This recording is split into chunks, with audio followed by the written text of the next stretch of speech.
Beautiful Puna stood in the middle of the small yard in front of the old wooden house. She hummed along to the sweet melody, losing herself in the feelings of the music. However, Uncle Theron, who had raised her since she was little, always stood against it.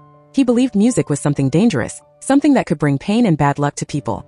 Every time he saw Puna singing, his face would immediately turn cold. He used a stern voice to forbid her, making it impossible for her to understand why. The air in the small house suddenly became heavy and hard to breathe. Puna sadly bowed her head, her eyes turning a bit red because she felt hurt. She didn't understand why her uncle hated music that much. Not wanting to keep listening to his warnings, Puna ran to the back of the house and sat under a familiar big tree. The afternoon breeze blew gently, making her hair fly across her face. In her heart, a deep longing for her parents suddenly welled up. When she was small, Puna lost both her father and mother in a terrible accident on a mountain road. Since then, Theron had raised her. Even though he took care of her responsibly, a gap always existed between the uncle and niece. Puna grew up with more strictness than love. While she was lost in her thoughts, Chaiya and her mother appeared. In their hands was a small bamboo basket with rent money and a jar of fragrant freshly cooked chicken. Chaiya's mother always loved Puna like a daughter, so she often brought food over for her. The smell of the hot food made Puna feel a bit more relaxed.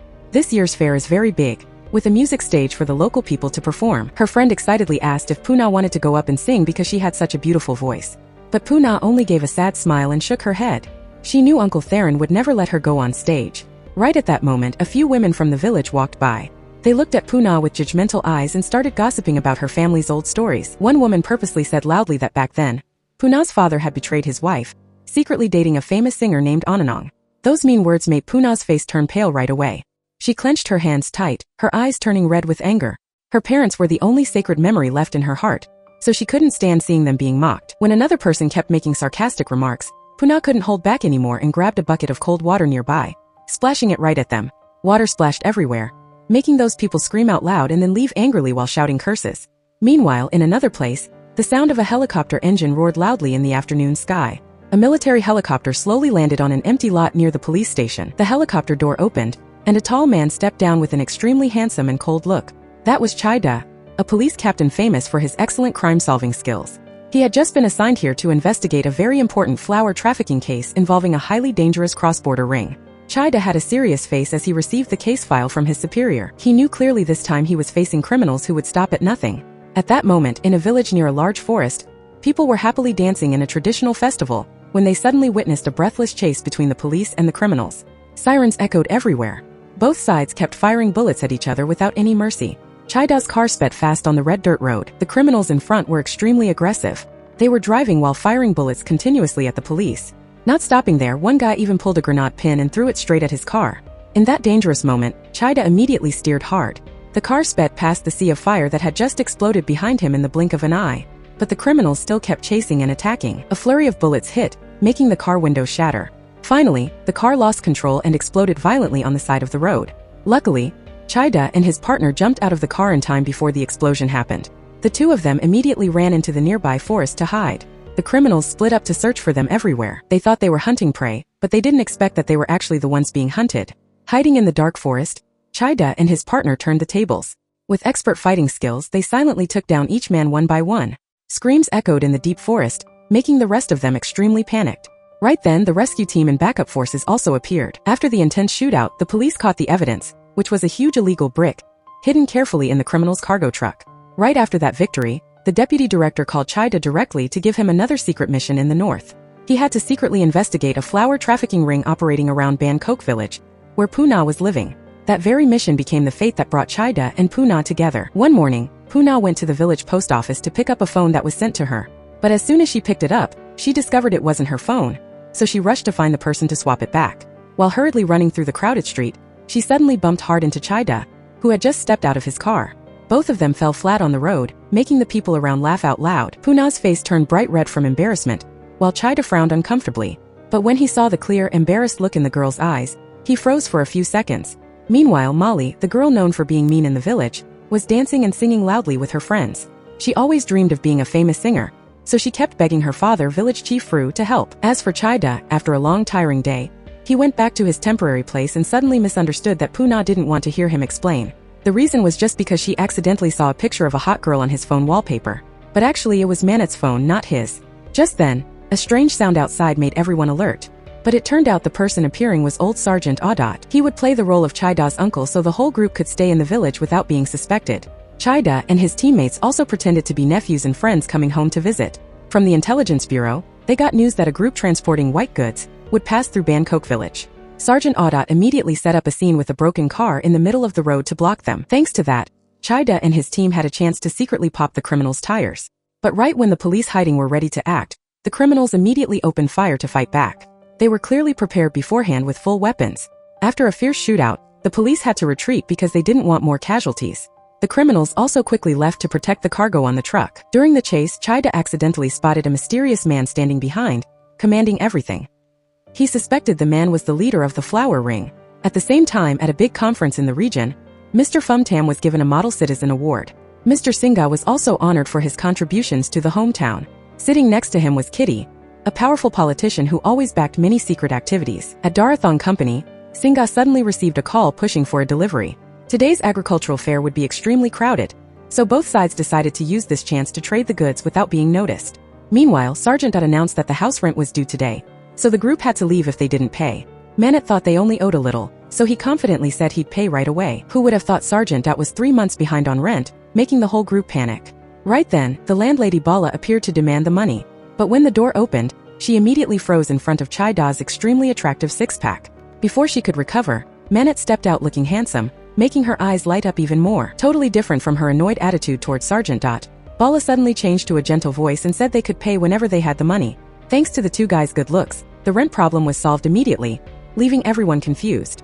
Outside the fair, Sunnat pretended to be kind by giving donation money to a poor old lady to create a good image in front of the villagers. Meanwhile, Sergeant got news that a notorious assassin named Poliu had arrived here for a mission. He is an extremely cruel guy with superior strength, ready to kill anyone who gets in his way. In the fair stage area, Maria and her friends found the band leader to ask to perform, not knowing he was standing right in front of them. By the time she realized it, she quickly changed to a sweet voice and bragged that she was Puna's best friend. Maria even confidently introduced herself as a great singer and dancer. Just then Mrs. Gailai, the band owner, stepped out. She bluntly stated that if you want to perform on stage you have to pay. Having no other choice, Maria had to take out 2,000 baht to buy the right to sing 2 songs. Puna stood behind, only able to stay silent and sad because she had no money. Seeing the little girl's disappointed face, Mrs. Gailai suddenly called her over to talk. After learning that Puna loved music since she was a child and had a sincere passion for singing, she smiled and agreed to let her sing for free. The criminal's car was pulled over by the police for inspection, and they found military weapons inside. But the notorious assassin Poliu didn't show any fear at all. He stepped out of the car with wild eyes and a challenging smile, coldly looking straight at Chaiya and then taunting him, saying if he had the guts, then he should chase him. After saying that, he immediately sped off in the car at a terrifying speed, but before leaving, he didn't forget to throw a grenade behind him, making the ground shake violently with a thunderous explosion. A sea of fire erupted in the night, forcing the police to quickly dodge in the chaos while his car quickly disappeared from sight. At the same time, at the region's largest agricultural fair, the atmosphere was extremely lively with bright lights and music echoing everywhere. People crowded around the music stage to watch the performances. Maria, in a sparkly dress, stepped onto the stage first with a very confident look. After she finished her performance, she even purposely mocked Puna in front of everyone, claiming she was just a country girl who wasn't good enough to stand on a big stage. But as soon as Puna stepped out, the whole place seemed to go silent for a few seconds. Under the soft yellow lights, the young girl with a beautiful face and clear eyes stood still in front of the mic and then gently started to sing. Puna's clear and emotional voice sounded as soft as a stream in the mountains, making the entire audience feel mesmerized.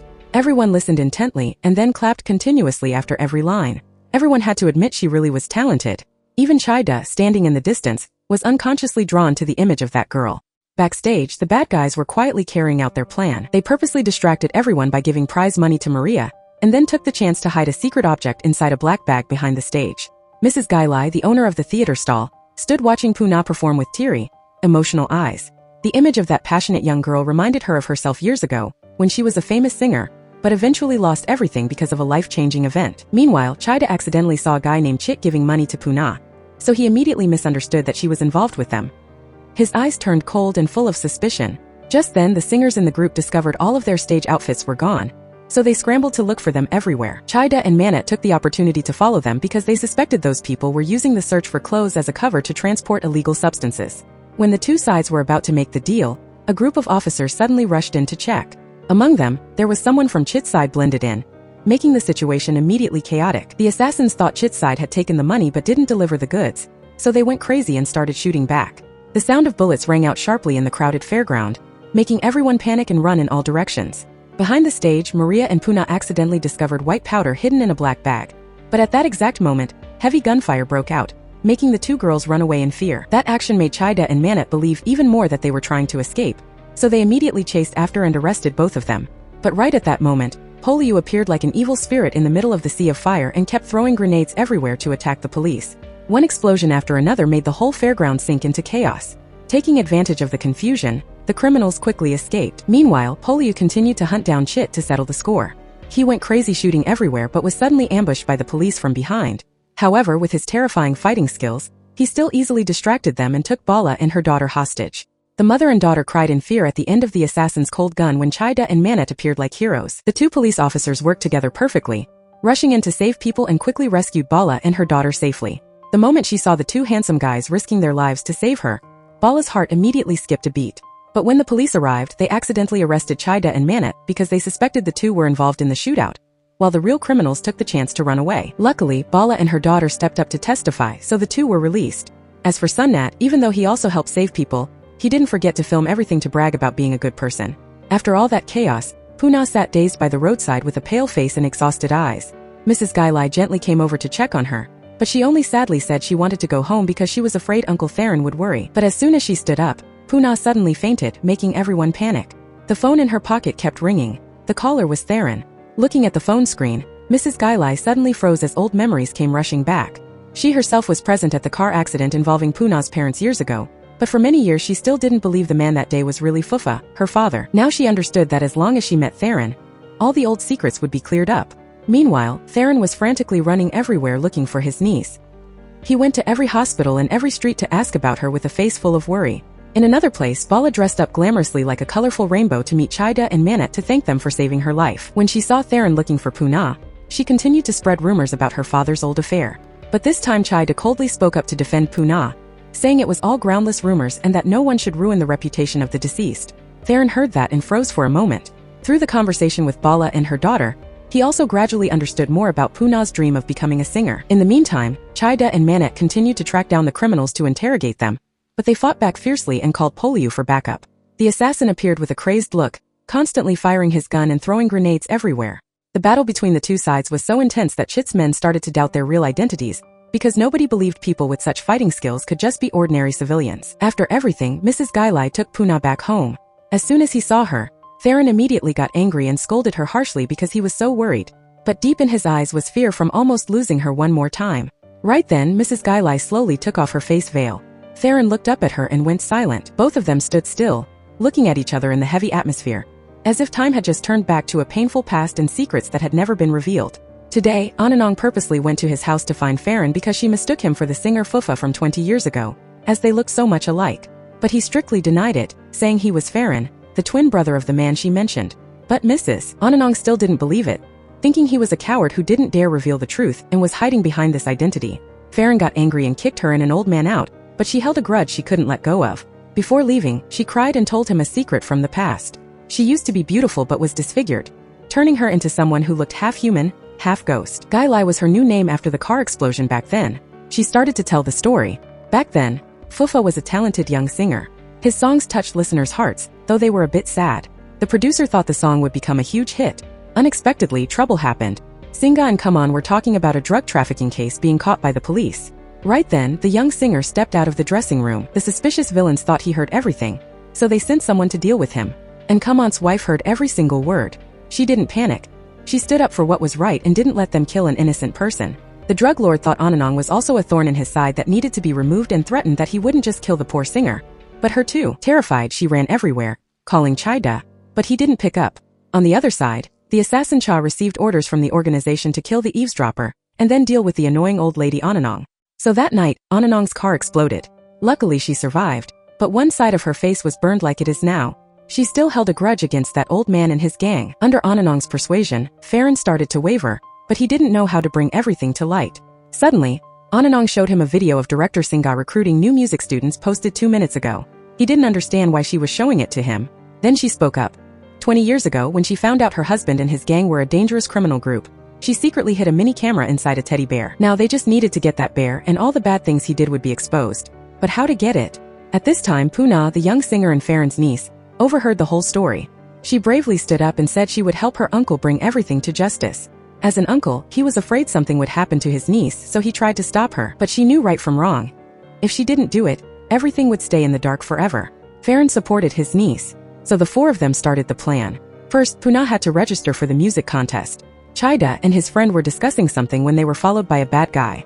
When they spotted him, he ran, and the two officers quickly chased after him. In a forest, they were ambushed. A fierce fight broke out. Neither side backed down, but with their skills, the Special Forces team slowly gained the upper hand. The other side was backed into a corner, so they threw a bomb and left. Chaiya went to the next checkpoint.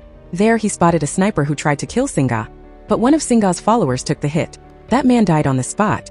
Manat and his friend cleverly set up the scene and took the SIM card from the bad guy's phone to investigate. Thanks to the organization's coordination, they successfully got secret info from the enemy without being suspected. Meanwhile, Maria, the niece of the police chief and a friend of the music director, used her connections to get a special spot despite having no talent. The female lead, Puna, worked hard with Ananong to practice every note, gesture, and song. Today was the audition day. Puna performed a perfect set, making the judges very happy. When she stepped out of the room, she felt very comfortable but also a bit nervous, wondering if she would pass. Suddenly, she heard a familiar voice from the next room. It was that annoying girl with no talent who only relied on her connections. The police kept tailing and investigating the suspect, and up ahead, Kaman was holding a charity event to give out stuff to the villagers. Suddenly, a weird old guy attacked, pulling a gun to threaten everyone, but luckily Chaiya and his friend quickly took him down and brought him to the station.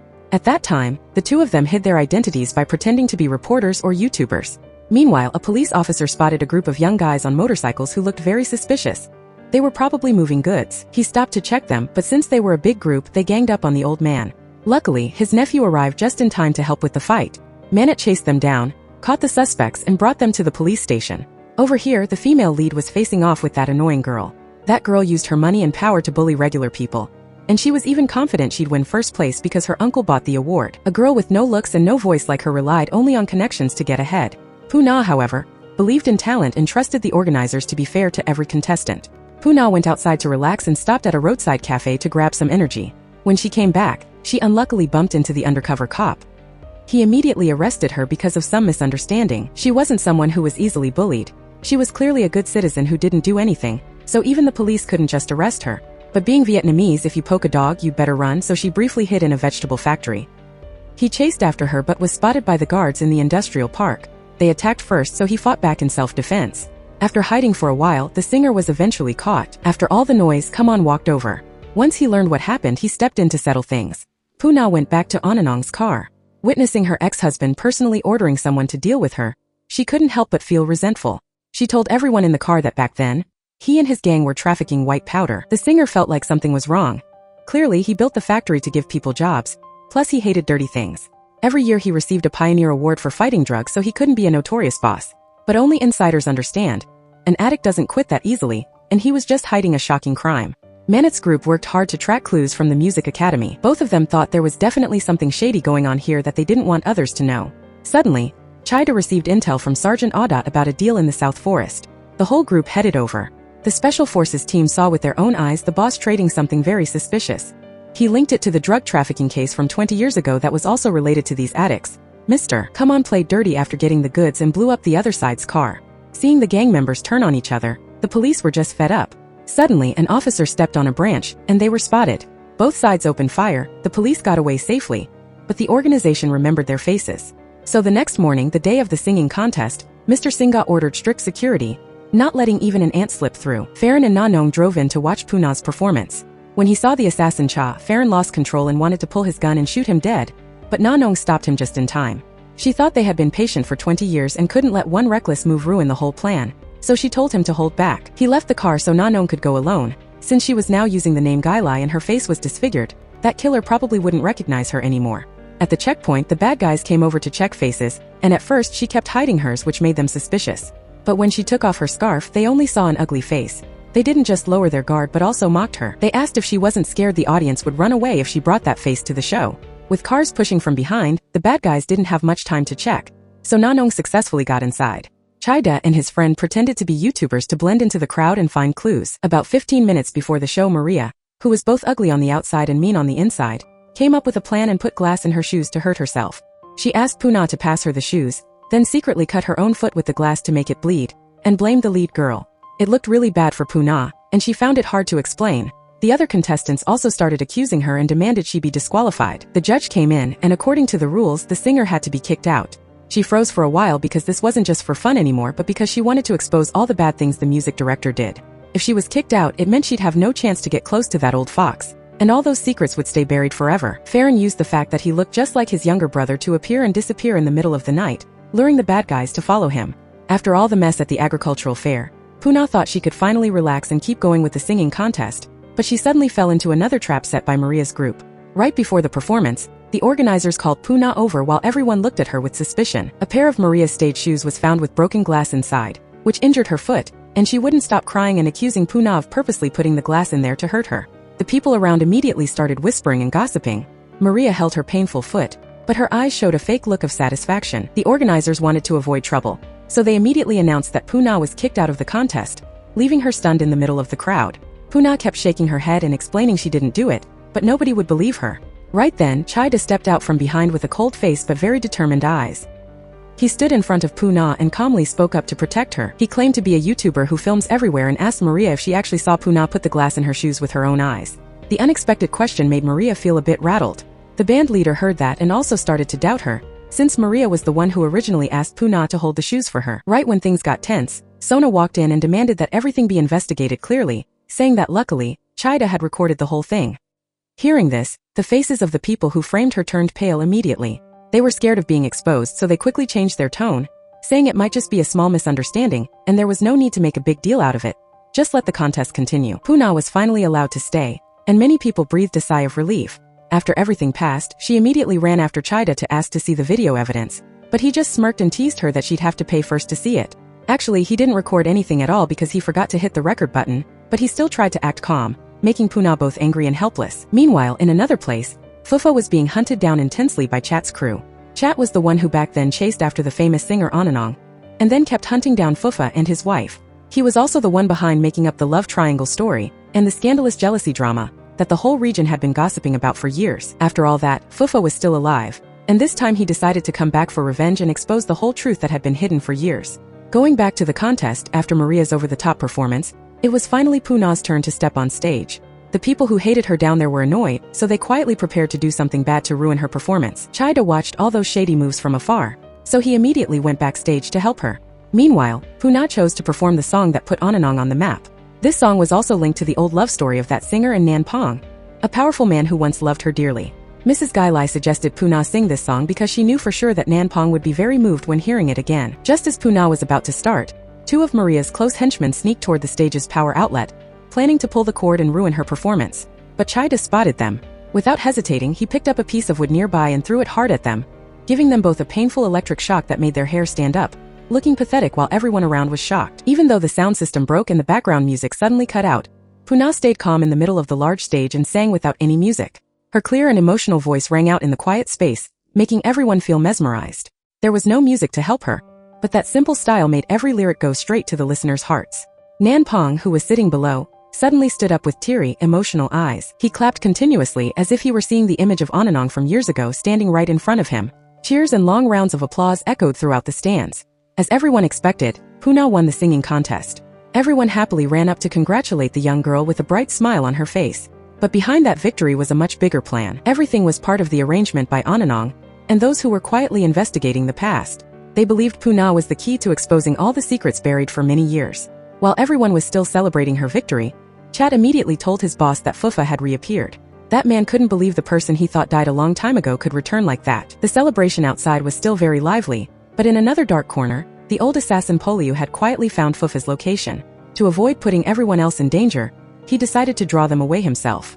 In the twilight of the night, his figure appeared blurry under the lights, making the chasers even more confused and haunted, thinking they were seeing the ghost of a dead person coming back to life. Right then, Chaiya appeared and suddenly fired shots into the distance to distract them and draw the police to the scene. Sirens blared loudly, forcing Poliu's men to quickly retreat. Meanwhile, Sergeant Dot had secretly had someone watch the criminal's car beforehand. After following the trail, they found the car going to an abandoned warehouse. Looking very suspicious, hidden deep in the northern forest. Chad immediately called Kitty to report that Fufa had really returned. He coldly declared that this time he would make him go back to the place where he belonged, which was his grave from years ago. After losing, Maria blamed her two friends for accidentally throwing something at the head of the handsome cop, Manette. But instead of getting mad, Manette took the chance to get close to Maria, gave a big smile, and said he really loved her voice and that she'd always be his favorite singer. His over-the-top words and shining eyes gave Maria goosebumps, making her feel like the guy in front of her was a bit of a creep. However, her two best friends looked at Manette with hard eyes and whispered to each other that a guy that handsome couldn't possibly be a creep. Meanwhile, the police were still quietly investigating a large-scale flower trafficking ring. Captain Tom finally found some more important info about the smugglers. Sergeant O and Manette immediately went to secretly tail a suspicious group, but unfortunately, they got spotted. The two had to quickly retreat and go back to meet up with Chaiya to discuss a new plan. Since Captain Tom hadn't gotten an official search warrant yet, Chaiya decided to use another way to get close to the target. He gave Manette some old clothes and made him pretend to be a blind lottery ticket seller to blend in around the suspicious area. Even though Manette was really reluctant, he eventually had to wear dark glasses, hold a cane, and stumble around selling lottery tickets, making everyone laugh. On the other side, at Darathon Company, Kitty got news that Captain Tom was applying for a search warrant, so he immediately ordered all the goods to be moved back to the company to avoid being found. Singa was extremely stressed hearing that and kept telling him to be careful, or else they'd all be dead. However, the goods they were secretly moving this time weren't the white stuff the police thought, but another type of mysterious chemical. That night, Chaiya and Manette wore all black and quietly broke into the warehouse where they suspected the illegal goods were kept. Manette warmed up his muscles and marched in aggressively, taking out two guards as easy as pie, which made Chaiya just watch helplessly at how much he was overacting. But just as Manette was in danger after being discovered, Chaiya immediately showed up to help. The two worked perfectly together and quickly grabbed the suspicious package. However, one guy woke up and immediately opened fire, hitting Chaiya's arm. Blood ran down his arm, making Manette panic, but both of them still managed to escape before the crowd could catch up. Meanwhile, Puna happily went to the music company to sign the first contract of her life. For a little girl raised in a poor countryside, this felt like a dream she never dared to think would come true. But the first task the company gave her was very strange. They asked her to get the teddy bear that Singa always kept with him. Sona planned to buy her another bear, but Puna insisted she only wanted that specific bear. Because that was the only gift Sona's mother had ever left for him, Singa kept it very carefully. After signing the contract successfully, Puna's music teacher was also hired as her manager. As for Sona, he started developing special feelings for Puna from the moment he saw her sing. The way he looked at her clearly showed he was falling for her more and more. Meanwhile, the two police officers continued their dangerous investigation. While quietly tailing the suspicious group, they were suddenly spotted. Luckily, thanks to their quick reflexes, Chaiya and Manette managed to grab the guns and subdue the enemies in time. They were almost about to interrogate them to find out who the boss behind it all was when someone suddenly fired a shot from afar to silence the witness. Even though the two of them took down a few more guys, they still couldn't find any real clues in the end. After that intense fight, Chaiya and Manette were sitting and resting when they got a message from Sergeant O. The test results showed that the substance they grabbed yesterday was actually just detergent, which isn't illegal at all. But the problem was that it's a key chemical used to make drugs. This proves that those people are still quietly preparing for a bigger plan. Meanwhile, Puna was happily looking over her contract when the wind suddenly blew her papers away. The paper accidentally hit Chaiya as he was walking by, and her lips lightly touched his cheek while she was rushing to pick it up. Both of them immediately froze for a few seconds out of embarrassment. Puna's face turned bright red, but she still whispered a thank you to him for helping her during the performance the other day. Even though Chaiya acted cold on the outside, his heart unconsciously skipped a beat at the little girl's cuteness. After that, while Puna and her teacher started practicing a new song, two of Maria's henchmen sneaked over to eavesdrop outside. Unfortunately, they broke a jar of fermented fish sauce, making a strong smell spread everywhere. Taking that chance, Puna and her teacher got angry and poured the fish sauce right onto the two gossiping guys' heads, making them scream and run away pathetically. On the other side, Singa's life was being threatened by some mysterious people. At the critical moment, the village chief appeared and saved his life. In return, he wanted Singa to help his daughter become a famous singer. Singa agreed to cooperate because he also needed more help in the current situation. Many years ago, Nanpong was so heartbroken after the old love scandal that he handed over the entire music company to Singa to manage. As for Kitty, his close friend, he later entered politics and was elected to become a person with a powerful voice in the local government. As for Puna, her first day of recording her new song didn't go smoothly at all. When she got to the studio, she was suddenly told that the recording session was cancelled. Not understanding what was going on, Puna heard music coming from inside, so she curiously ran up to check. But the sight in front of her made her go silent. The person standing there singing her song in the studio was actually Maria. The song that Puna had been practicing all this time was now being shamelessly taken by someone else. She burst into tears, feeling hurt and confused, not understanding why things turned out like this. When Sona found out, he felt very guilty and kept apologizing to her. He explained that the company felt Puna's current image didn't fit that song, so they decided to change the performer. While waiting to find a more suitable song, Puna would temporarily become a trainee at the company. Hearing those words, she could only bow her head in silence. Contestant Puna had a really impressive performance and successfully scored points with the judges, but she was sabotaged. Even though she won first place in the singing contest, the director didn't pick her but let his friend's niece do the recording instead. She was forced to move back to the office to do paperwork because he didn't want to waste her talent. Sona convinced her that even though she wasn't performing, she could study abroad in other countries with her natural talent.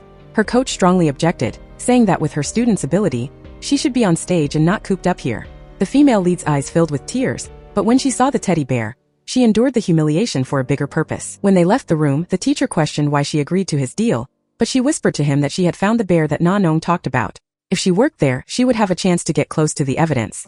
He nodded in agreement. Then Maria came out of the studio and mocked her, saying that even though she won first place, so what? She's still in the back. Who would have thought I'd be the one chosen? If you don't have money later on, just say so and I'll give you some. Puna hated that bad attitude and fought back. She said that since she was hired as a monthly employee, she also had money and didn't need her to give her any. She smirked, saying everyone knows this lady here only got ahead because of connections. Chaiya was tailing the drug traffickers and got spotted, so he had to retreat immediately. Guy Lai was alone in Theron's yard and played the music she composed years ago. Unfortunately, it was never released. The second male lead came from somewhere and turned off the cassette, saying she shouldn't listen to this kind of music. Na Nong confessed everything, saying a talented person like her should have taken the music director instead of a poor singer like him. She also knew that Puna wasn't the biological daughter of her ex in Namthip. He advised her not to let this story reach the niece's ears. Sona took his self-proclaimed girlfriend to pick out clothes and then left by himself. She felt bored and started plotting. Since his dad had a charity event today, if she stayed close to her boyfriend, netizens would say they were the perfect couple. So she took action right away. On the police side, he was also watching Come On, while Maria shamelessly staged a scene of helping others so the media could record it. She even pretended to hug and act all over her lover, but he hated rude girls so he brushed her hand away. The female lead felt a bit sad. Clearly she won the contest, so why was she standing behind that annoying girl? Today, the singer's whole family visited the graves of Fufa and Namthip. Seeing their niece sad, the Tin and Guy Lai comforted her with all their hearts, saying that not everyone with talent gets to perform on stage, and sometimes the roles backstage are what make the audience care. As for that other girl, going up through connections isn't stable anyway, and besides that song really didn't fit her. Letting Maria replace her wasn't a bad thing. At the same time, over there they didn't know what all the noise was about, but when they looked they realized it was a charity event from the Music Academy. Meeting an old enemy, the second lead decided not to let him realize he was still alive, so he covered his face and went ahead so his niece and Guy Lai could go another way. Out of the frying pan and into the fire, he thought he could hide from Singa, but instead he ran right into him. Fufa remembered what happened 20 years ago. It turned out he and that man both won the music contest that year. He met his ex-girlfriend again, who was Ananong. Singa, standing nearby, even told him to drop those dirty thoughts because such a beautiful person should marry someone worthy. Plus, there was only 1 month left until she married the music director, so he shouldn't have any pipe dreams. Also that year, because he accidentally heard the secret that the man was conspiring with that old guy to traffic drugs and got dealt with by him, he swore he would collect this debt, blood for blood. Back to the present, Mr. Singh thought he was a debtor and forced him to take off his scarf, making him break out in a cold sweat, but luckily the director didn't allow the plot to be revealed, so someone else came to tell Mr. Singh something and he left. Only then did the start to feel relieved. Over here, Maria was purposely acting like a good person to get attention from the online community, while Chaiya was busy chasing Singa to look for clues. He sneaked into the restroom and was caught by the female lead, who mistook him for a creep who goes after everyone, old or young. But the bride knows he is an undercover cop secretly investigating the drug case. Detecting tracks, he guessed there might be a fight between the two sides, so Chaiya told Manette to call the police to clear the mess. Puna was following and spying on them but clumsily stepped on a branch. As a professional special officer, he realized he was being watched, and when he turned around it was his unofficial girlfriend. The other side pulled their guns and started shooting wildly, and he rushed over to help the female lead escape in the nick of time. He even forgot not to pretend to faint to scare her. Finally she got home safe, and her uncle scolded her for not picking up the phone this whole time. She lied saying her phone was broken so she didn't know. He told her to leave this place quickly because it was very dangerous. The next target was the male singer Sonnet. The assassins attacked him, but luckily Manette and his friend helped in time and eagerly took him to the hospital. He also knew enough to send his bodyguards to reward them, but the attitude of these two was very unusual. Maybe they didn't want money. After seeing that their niece was safe, Theron and Guy Lai were overjoyed. She came to say goodbye to the girl and then left, but her hug was so warm that Puna didn't understand what it was, but she thought about how it would feel if her mother were still alive and hugging her like this. Then she left, and tears started to fall because she didn't want Ananong to go at all. The two cops continued investigating Singa, as some of his aggressive thugs went to regular people's houses, beat them up, demanded debt, and even seized their stuff.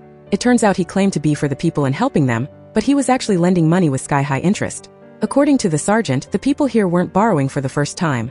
There were many other victims, and they tried to resist. They reported it to the authorities, but after a while it was covered up. Some were even beaten badly, so day after day they stopped fighting like before and just accepted their fate. Chaiya and his hot-blooded partner waited for the enemies to hide.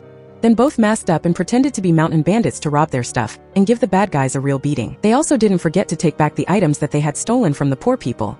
Back at the hospital, Sonnet was grateful to his lifesavers, but since they wouldn't take a reward, he asked what they wanted. They specifically said they wanted to enter the music academy, claiming that when the lead guy was young he was passionate about singing but life pushed him to be a YouTuber, while his partner was currently seriously unemployed. Seeing this, the music director's son hired them as personal bodyguards, and as their main job to promote his dad's company. At this time, the rival group watched from afar and saw that the target had left the hospital, so they started planning their next move. Chaiya and Manette were called inside, and the second male lead gave them the schedule to make it easy to arrange the work. Manette saw posters of the girlfriend pasted everywhere, and asked why she was being used so much even though she only got second place. Because of internal info, the second male lead didn't feel like sharing and said it was a private plan. Even though he didn't say it, everyone knew that if you have money you have power, and that girl definitely got ahead because of connections. Sitting in the office, the second male lead accidentally caught the annoying girl hanging clothes and singing to herself. With his flirty nature, he appeared and disappeared, got close and scared her. He didn't even stop teasing her, saying clearly she won the Young Music Championship, so why was she here cleaning? Was she scammed? Hitting her pride, Puna was too lazy to explain and left. Feeling guilty, Chaiya chased after her, but unexpectedly the girl was crying.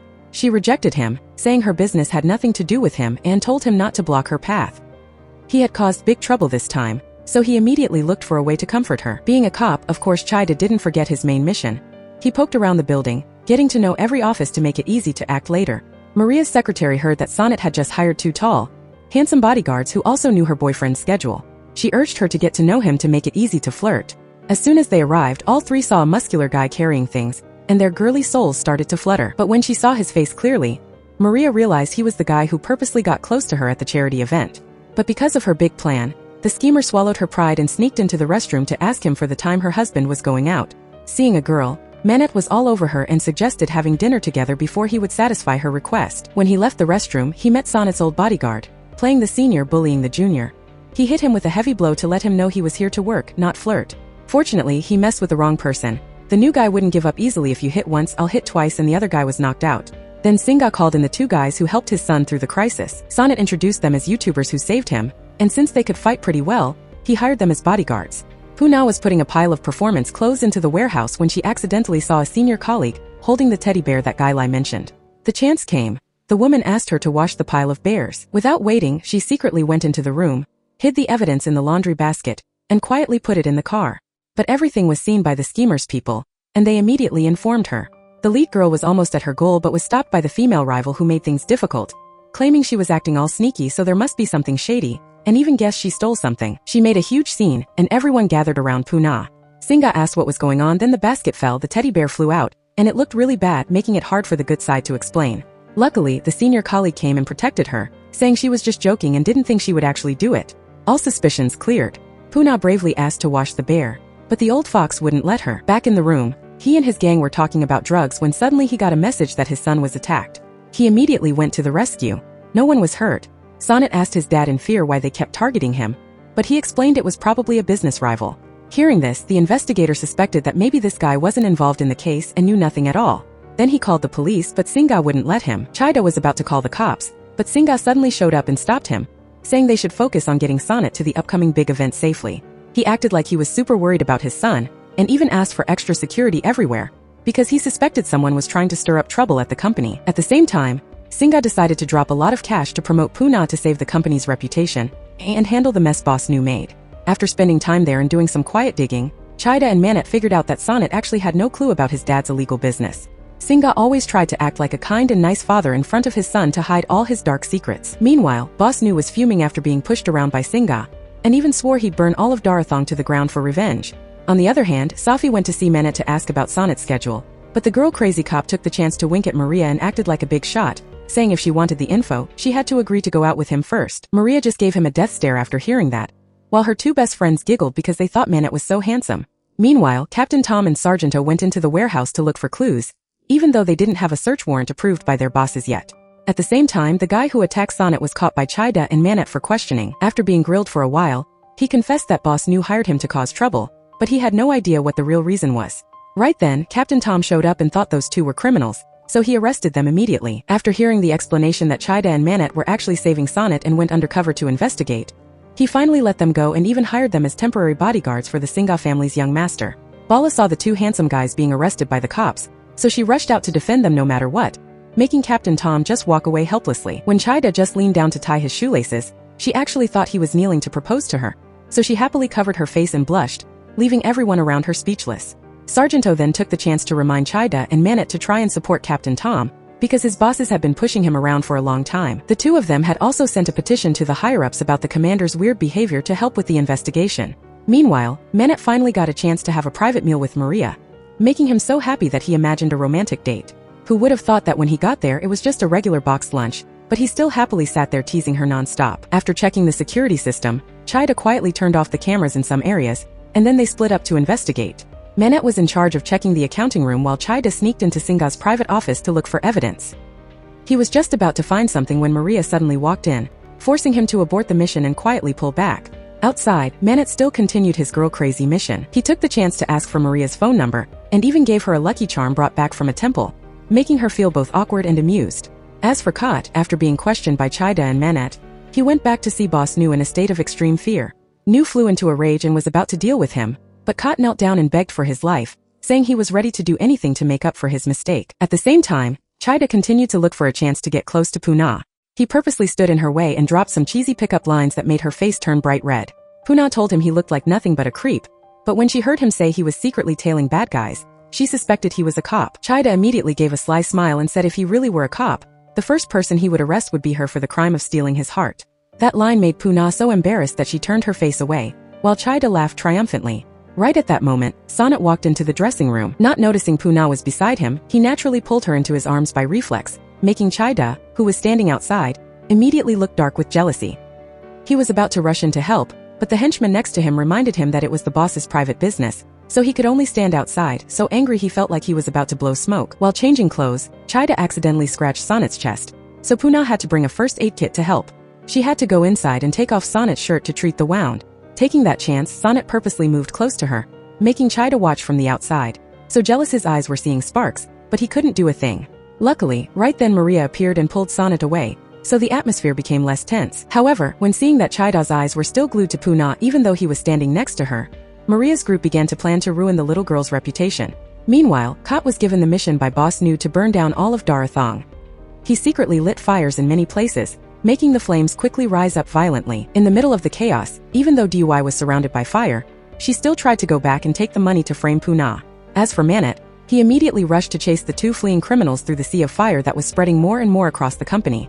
After seeing Sonnet pay more and more attention to Puna, Maria was extremely angry and jealous. She pretended to be nice and brought water to Sonnet in the break room, but purposely spilled it on his bag so he would realize his money was missing.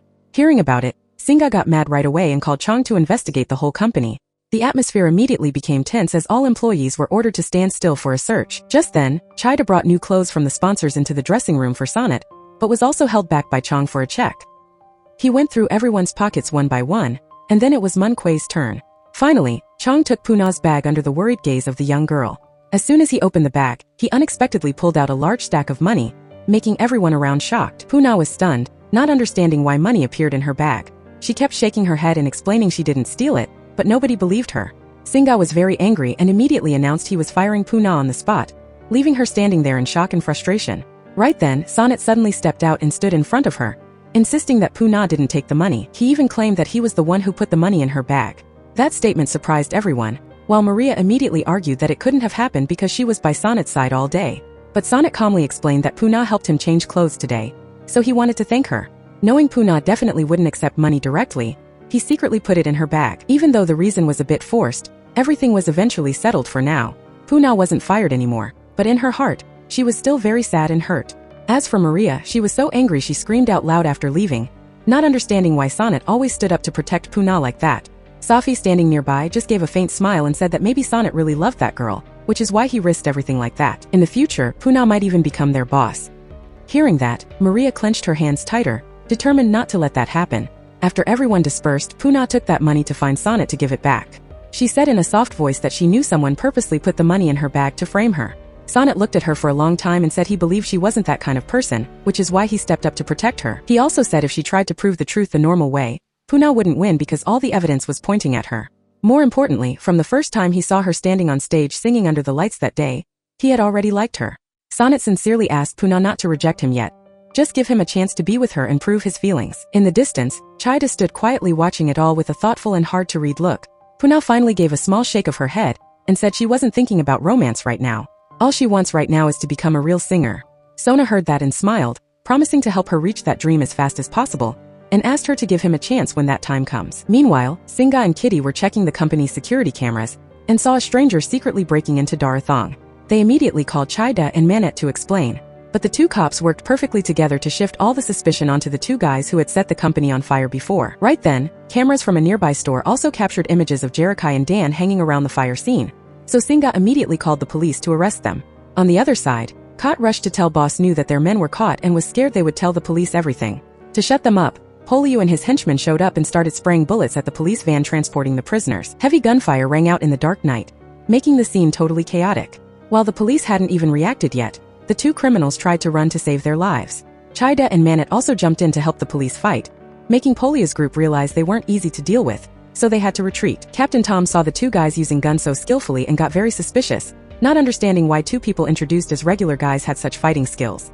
Luckily, Sargento thought fast and stepped in to explain that the two were just his nephews borrowing guns for self-defense, so Captain Tom let the illegal gun use slide for now. While running away, Jerikai and Dan saw Kot and thought they were being rescued, but they didn't expect him to cold-bloodedly try to kill both of them to keep them quiet.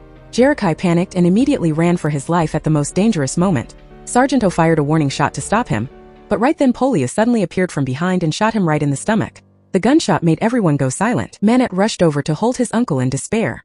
Blood kept flowing, turning his hands dark red. Sargento struggled to breathe and held Manet's hand, telling him he must stay loyal to his duty and be an honest cop before slowly closing his eyes.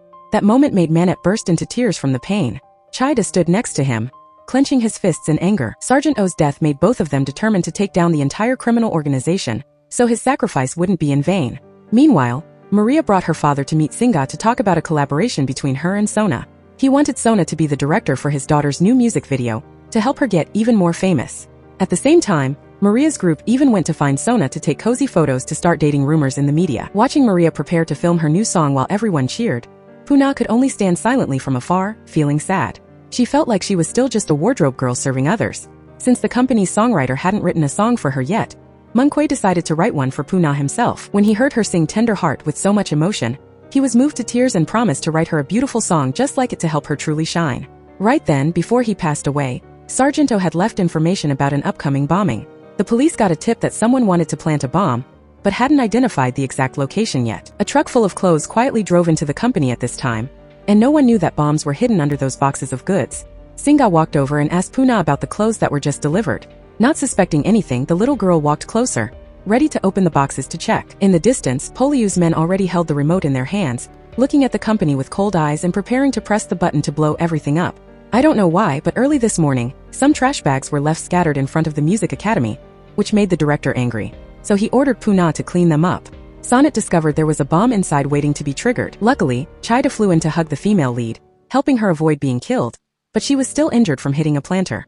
Singa's men arrived, claiming everything was done by Boss Knows people. The important thing now was to get the singer to the emergency room. She was bleeding a lot. Guy Lai and Uncle Theron heard the news and came to visit. They couldn't help but blame themselves for hurting their niece like this for their own interests. Hearing the music director's son coming, the lead girl's teacher advised them to hide.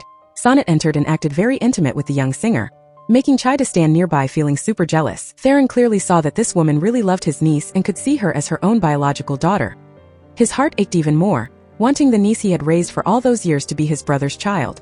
He asked more questions because he knew his brother's wife and her were close friends, wondering if she ever told the story about Puna. Ananong dazed out for a bit and then remembered the story from 20 years ago. At that time, she was pregnant with her lover's child, but she wanted a career first before officially being with that male singer. She didn't want to let him know she was carrying his blood.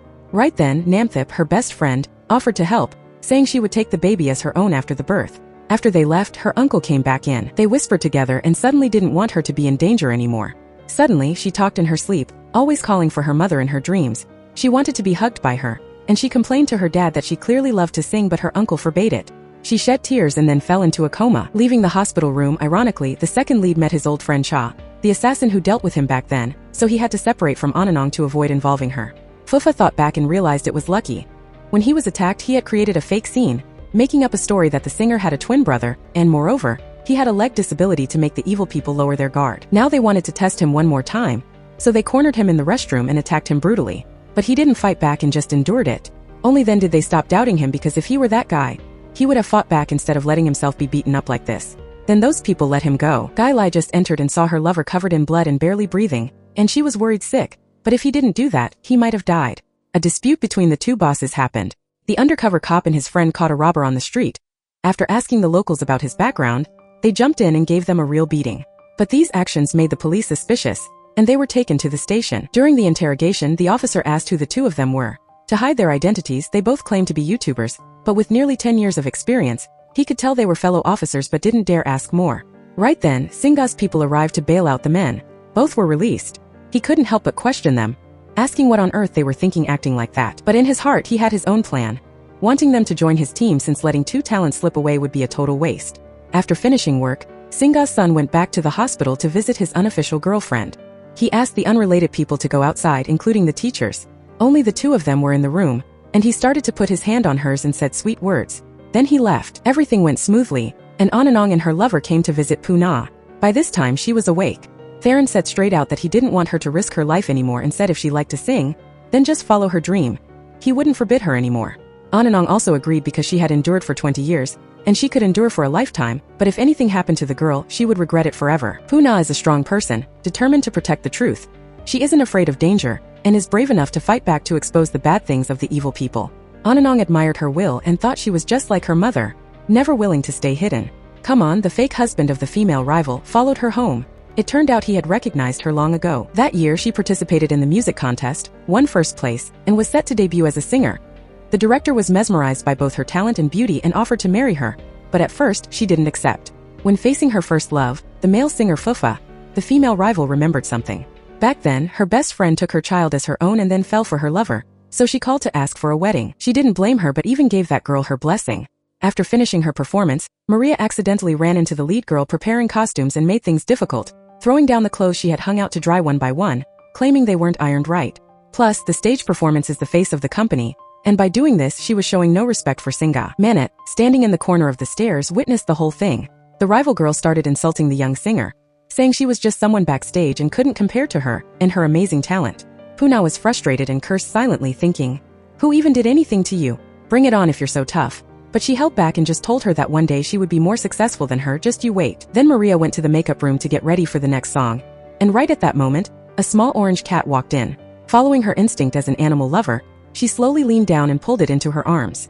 The policeman came up from behind and gave her some sincere advice.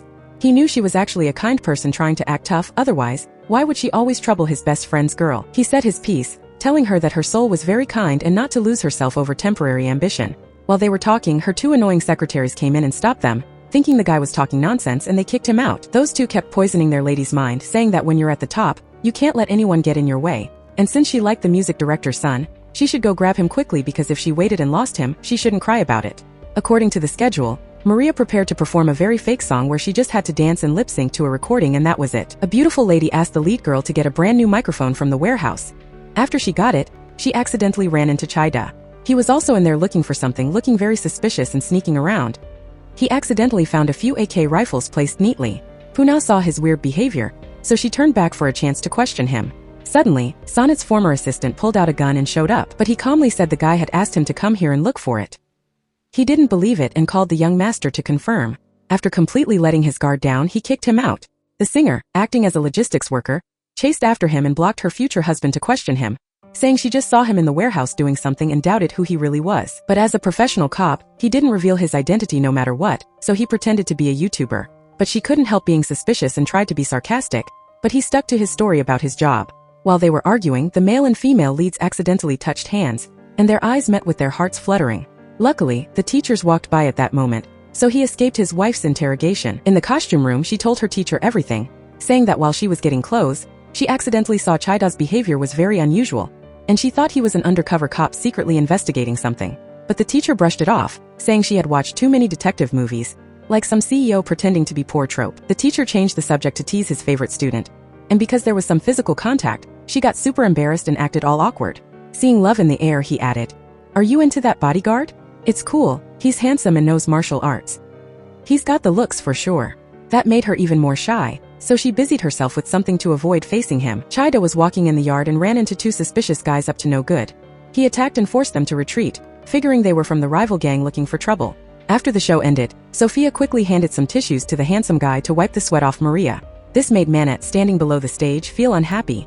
He remembered every moment he met her. She was so cute and sweet, and it made him quietly jealous. He went outside to clear his head but ran into that annoying guy Cot, who wouldn't leave him alone. Suddenly, Cha came looking for Chaiya for something. It turned out he wanted to use his skills for some evil purpose. The music director checked his background and found out he was a YouTuber who had taken martial arts in college and attended some military drills, so he knew a bit about guns. Seeing things getting tense, Manette stepped in to give Sonnet his schedule. The cute little one followed him all the way to the men's room to dig for info, so he gave her an editor's number to call if she needed anything. Her assistant called, asking for an interview with the rising couple, and she agreed immediately. After hearing that the girl she hated and the director's son were about to make a public debut, the lead girl worked hard to get the costumes ready. But he came in to stop her and got all intimate, making Chaiya super jealous.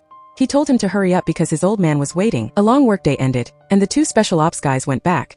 In their private room, they accidentally got intel that there'd be a surprise in Bangkok tomorrow morning.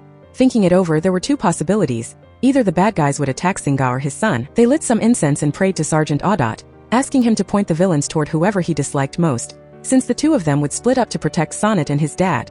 Today, the flower boss had a business trip. His new driver replaced the old one, but the rival gang had already bribed the guy. Halfway through, the second lead saw it was deserted and forced the car to stop, and Chaiya successfully attacked the driver. At the same time, Boss No's men arrived. A super fierce battle broke out.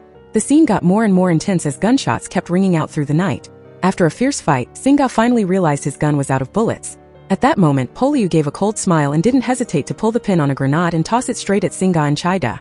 The sound of metal hitting the ground made everyone freeze for a split second. Luckily, Chaiya reacted super fast, lunging over to pull Singa down and dodge the explosion by an inch. A huge explosion went off, lighting up the whole area with fire. Dirt and rocks flew everywhere, and the battle between the two sides officially broke out. Singa's men arrived just in time to help, making the shootout even more chaotic. Chaiya quickly got Singa out of there first, leaving the henchmen behind to handle Poliu's crew. Police sirens in the distance also started getting louder and closer. An inside cop secretly tipped off Singa's people that the authorities were almost there, so the whole group immediately got ready to pull out. But before they could escape, Poliu blocked the way for Singa, and Chaiya. Singa looked at him coldly and shouted a challenge, saying that if he survived, Boss Nu would definitely lose everything. Poliu just smirked with a murderous look and warned Chaiya to stay out of this or he'd lose his life. Neither side would back down, and they both jumped into a fierce fight. The punches were so hard that dust filled the air, while Sargento stood far away, secretly filming the whole confrontation as evidence. Meanwhile, Singa's men also quickly pulled back before more police showed up. After the brawl, Chaiya went back to meet Singa and was questioned suspiciously because he had been gone for so long. He quickly made an excuse that there were too many cops, so it took forever to get away. Remembering how Chaiya just saved his life from that grenade, Singa finally put his suspicion aside for a moment. Somewhere else, Kitty secretly followed and found the hideout of Poliu's crew and Boss Nu. Once the big boss realized Chaiya was becoming a hurdle to his plans, he immediately ordered him to be taken out quietly before things got out of hand. Meanwhile, at the music company, Puna still had to put up with the constant sarcasm and teasing from Maria's group.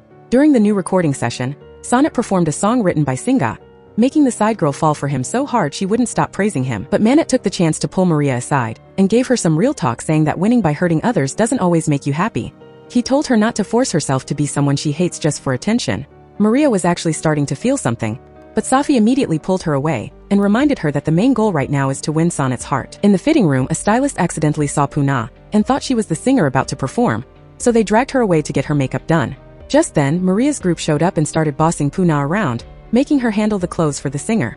Maria even forced her to bow down and put on her shoes, threatening to tell Singa so he'd kick her out of the company. On top of that, she threw a dirty shoe on the ground and made Puna clean it while she rambled on about how, once she becomes Sonnet's wife, she'd give Puna a promotion like it was some big favor.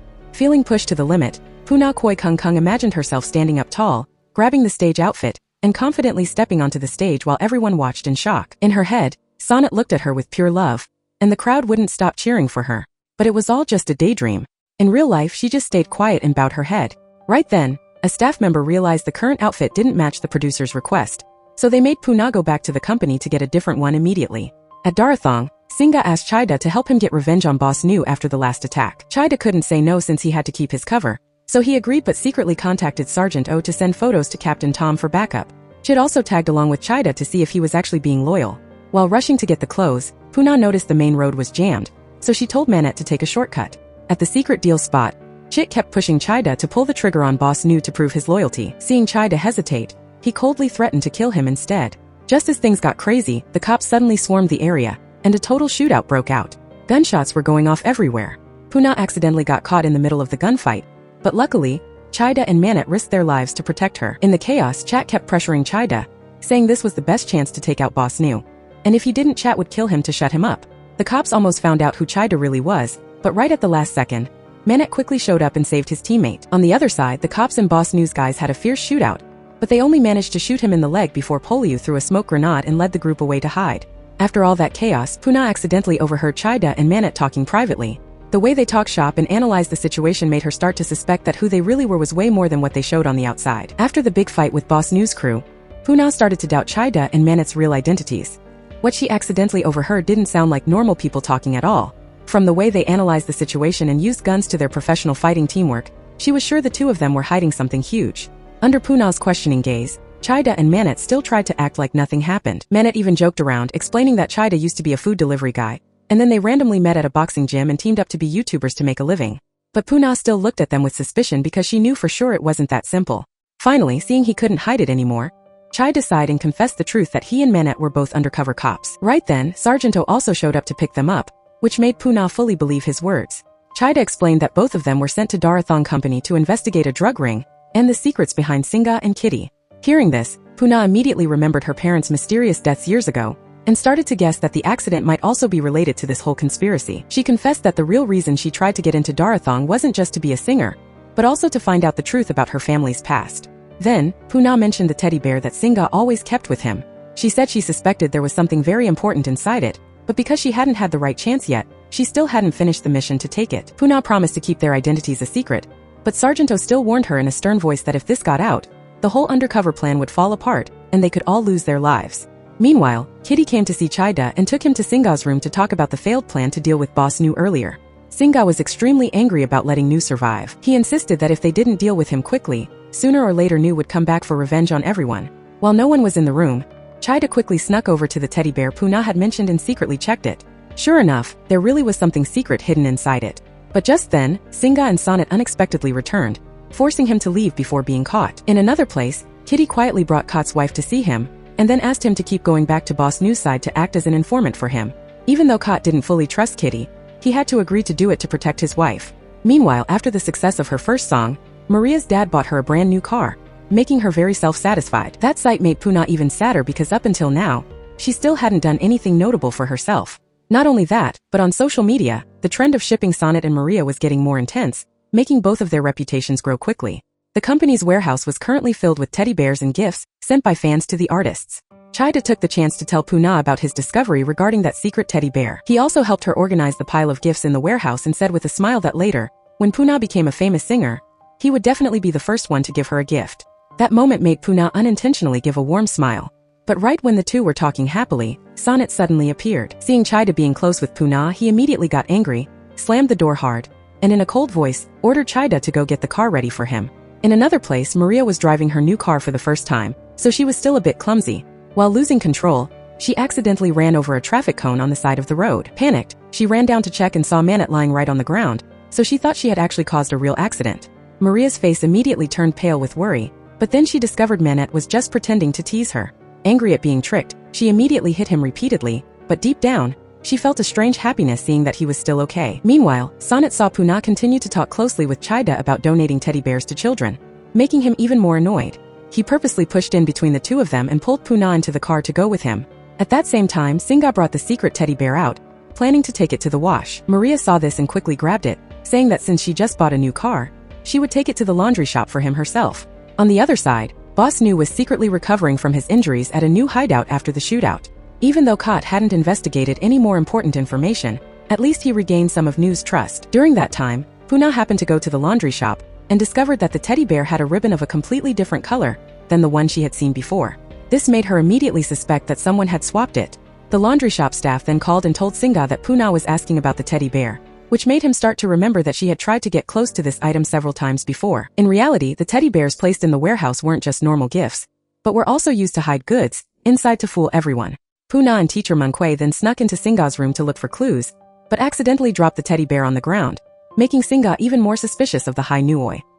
He immediately went to the warehouse to question Tai saw both of them were there. Luckily, Puna and the teacher were quick-witted and worked together to say they were looking for suitable accessories for stage outfits, so they avoided a dangerous situation. After hearing that, Singa unintentionally remembered his painful past. Years ago, because he was too famous, he couldn't go public with his wife and child.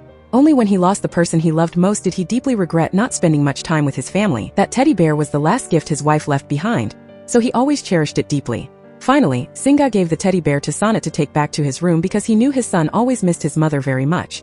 Sonnet then also filmed a video and posted it on social media with the bear, which Puna saw, making her even more determined to find a way to get that secret item at any cost.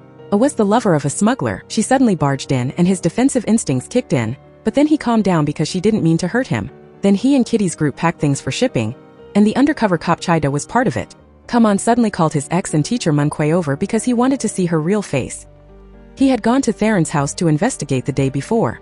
He wanted to know who she really was. Ananong didn't panic and took off her scarf. The second lead questioned why she betrayed him back then. During the music video with the rising singer, if it wasn't for the script, everyone would have thought she had a lover. Ananong said it was his own men who purposely showed him that clip to divide them. After that meeting, someone attacked her, Fufa and Namthip. She said maybe Singa wanted to silence her because she knew his secret. The ex-lover was curious about what that secret was that made them so cruel. The second lead was actually an honest guy, so Ananong told him the truth. Singa and Kitty used his reputation for illegal business. He thought back and realized no wonder his shipments were always blocked for no reason. Meanwhile, Puna and Manet helped the Music Academy staff move boxes and charity teddy bears for poor kids. Since she was the one who organized it, the lead girl got to go along. Maria felt jealous and drove her own car there. But halfway there, they hit a checkpoint. Someone tipped off the officers that the truck had flour, so they were forced to stop for a check. Chit started getting scared and made a backup plan if caught. He blamed the singer and her teacher. Maria's group watched the drama and even filmed a video. It was super tense. Then the music producer's car arrived, and he argued for a bit. He said these were all his charity toys, and a powerful man like him wouldn't do such a thing. So his truck passed. Singa scolded Safi and made her delete the video if she didn't want to be fired. In the forest, Fufa saw villagers being bullied, threw a hoe at them, and gave the bad guys a real beating. But the assassin spotted this and started tracking him. Luckily, the cop ran in to distract them and saved his life. He thanked him and left. Chaiya found Cha and told him to get back to the mission before it was too late. Everything was moved to the gift-giving spot. Here, Puna gave Manet a tip. Earlier, the police stopped the truck about drugs, and one of the movers wouldn't let them check the boxes. Surely there was flour inside, so Manet took the chance to search the stock to see if it was still in the same spot. Then he ran into the snobby girl and teased her good. The charity event started. Sonnet liked the lead girl and wanted her as an assistant, but the schemer stepped in to separate them.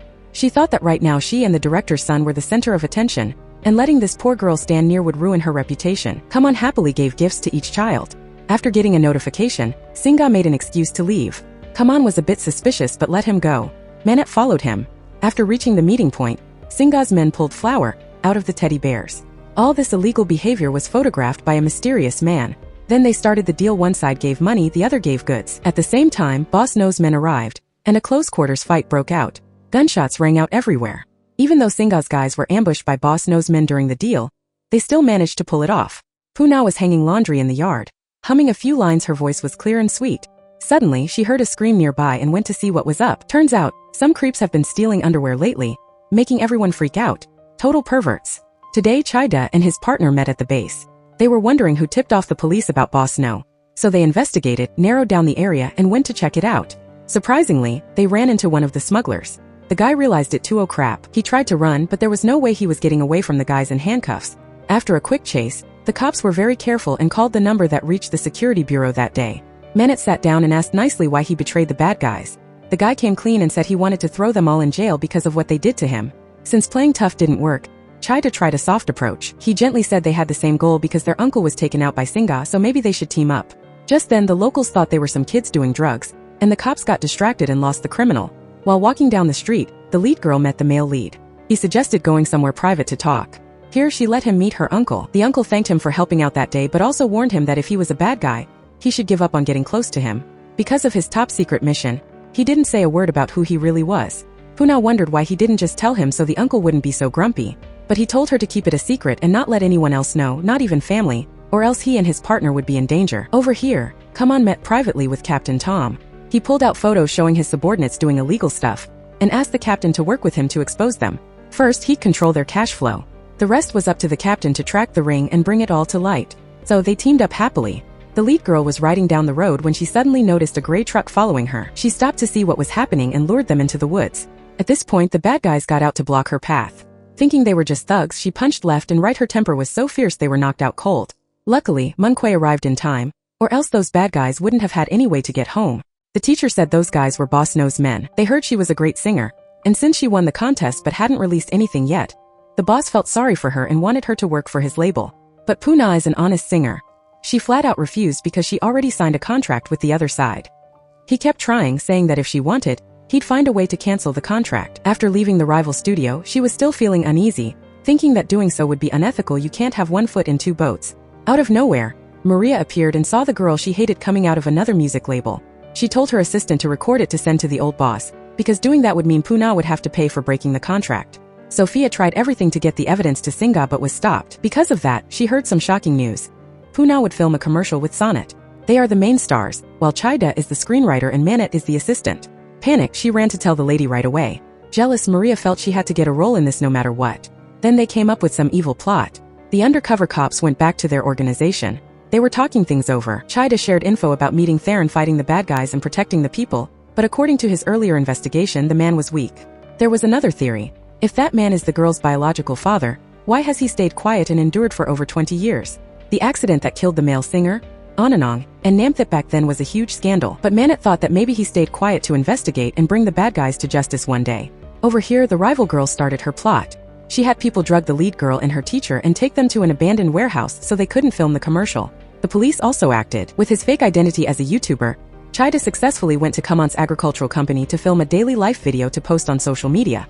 But he was actually investigating for illegal drugs.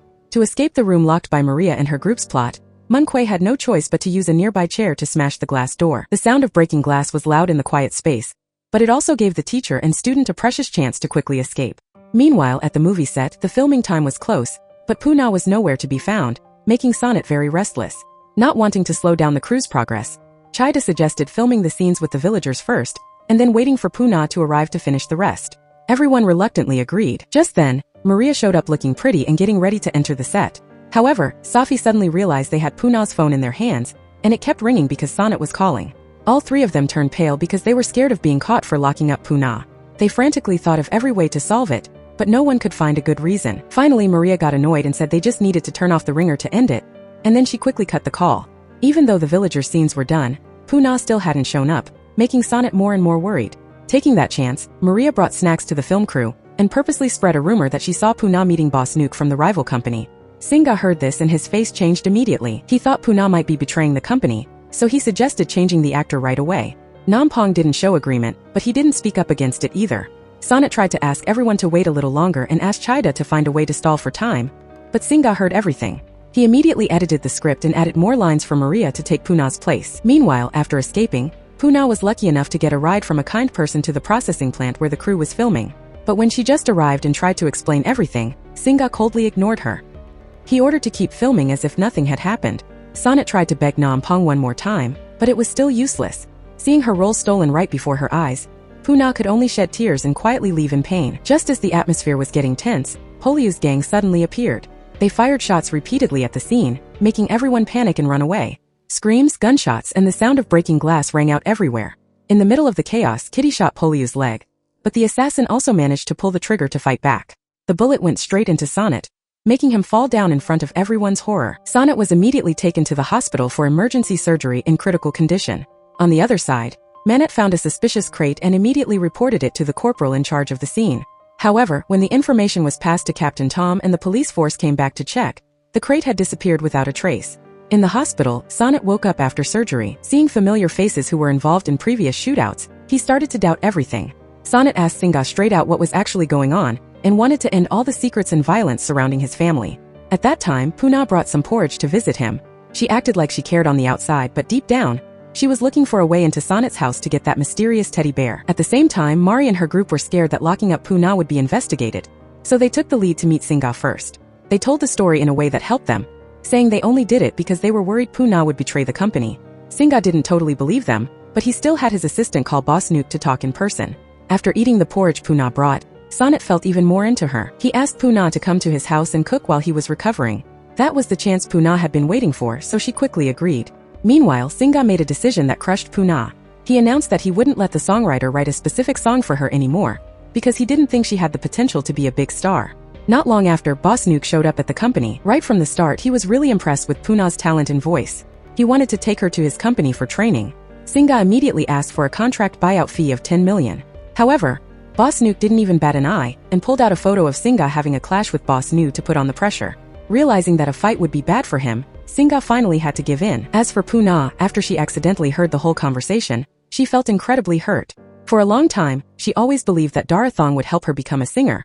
But it turned out that in Singa's eyes, she was never seen as someone with a future. Finally, Singa called Puna in privately, and told her he agreed to let her move to Boss Nuke's company. That news left her both shocked and heartbroken. Meanwhile, while Fufa was living a quiet life, he found out someone was secretly following him. It didn't take long before a violent fight broke out. Luckily, with his experience, he was still strong enough to beat the guy sent to kill him. When he got back home after being in the hospital, Sonnet heard that Puna had moved to another company and got really pissed off. He immediately questioned Singa. Seeing his son react so strongly, Singa explained that this was just a temporary move. He wanted to send Puna somewhere else for training, and once she was famous, he'd bring her back. Singa also bluntly said he knew about Sonnet's feelings for Puna. They could be together if they wanted, but it absolutely couldn't be public because it would hurt the artist's image. Those words didn't make Sonnet happy at all. He was angry but couldn't do anything else. On the other side, Chaiya and Manette were still busy investigating, so they had no idea Puna had left the company. Only when he heard the assistant accidentally mention it did Chaiya freeze. Without thinking twice, he immediately rushed out, looking for Puna before she left the place for good. Chaiya went to see Puna, feeling really worried since he found out she was facing big problems, but didn't say a word to him. He blamed her for always carrying everything alone when he was ready to be there to help and protect her from any trouble. Puna looked at him with eyes full of unspoken thoughts and gently told him to be extremely careful and not to risk his life for her. She clearly understood the dangers surrounding them, so she didn't want the person she cared about to get caught up in that mess. The conversation was short but filled with so much emotion that both of them had always kept hidden. They said goodbye with a lot of lingering feelings and didn't forget to promise that if anything happened, they would contact each other right away. Before leaving, they both told each other to take good care of themselves because no one knew what challenges the coming days would bring. Right after that, Sonnet showed up and saw Puna quietly shedding tears. He was deeply pained to see the girl he loved having to endure so much pressure. He offered to take her where she needed to go, seeing it as the last thing he could do for her if they didn't get a chance to meet again later. In the car moving away, Puna repeatedly turned her head to look back at the spot where Chaiya was standing.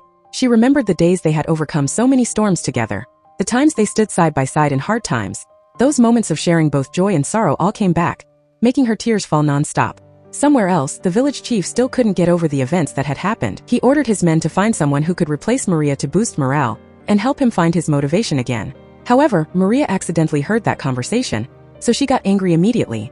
She felt she was being looked down upon and replaced too easily. She loudly warned that if her dad really found someone else to take her spot, he would definitely regret it. After going back, she immediately told her dad that Puna had left the Darathong music company as a way to prove that her biggest rival was now gone.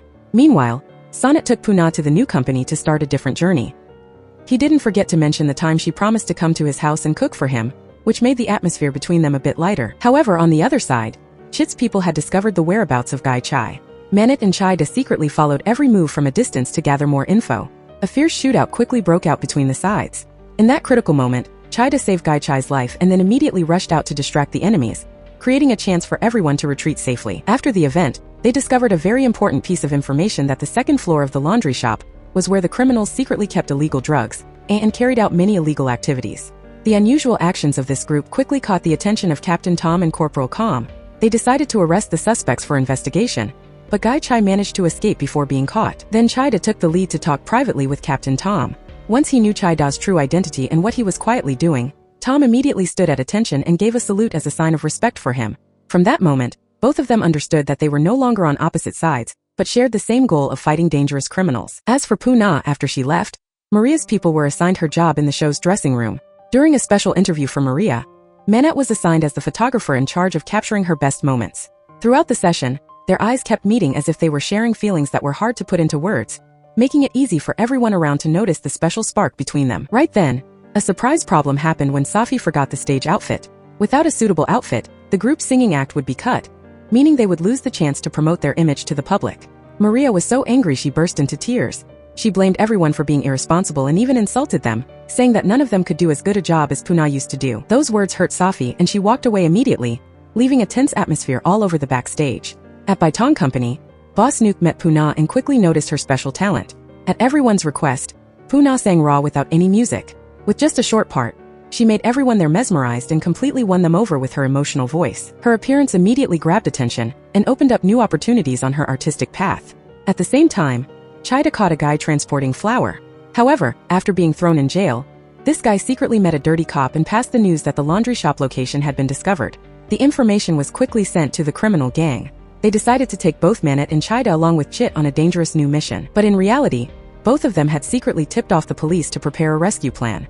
In the fierce fight that broke out later between the police and the criminal gang, Chaiya and Manet pretended their car broke down in the middle of the road to stall for time and stop both sides from fighting too hard. This action not only helped reduce casualties, but also made it easier for the authorities to slowly control the situation and get closer to taking down the entire criminal ring that had been operating underground for so long.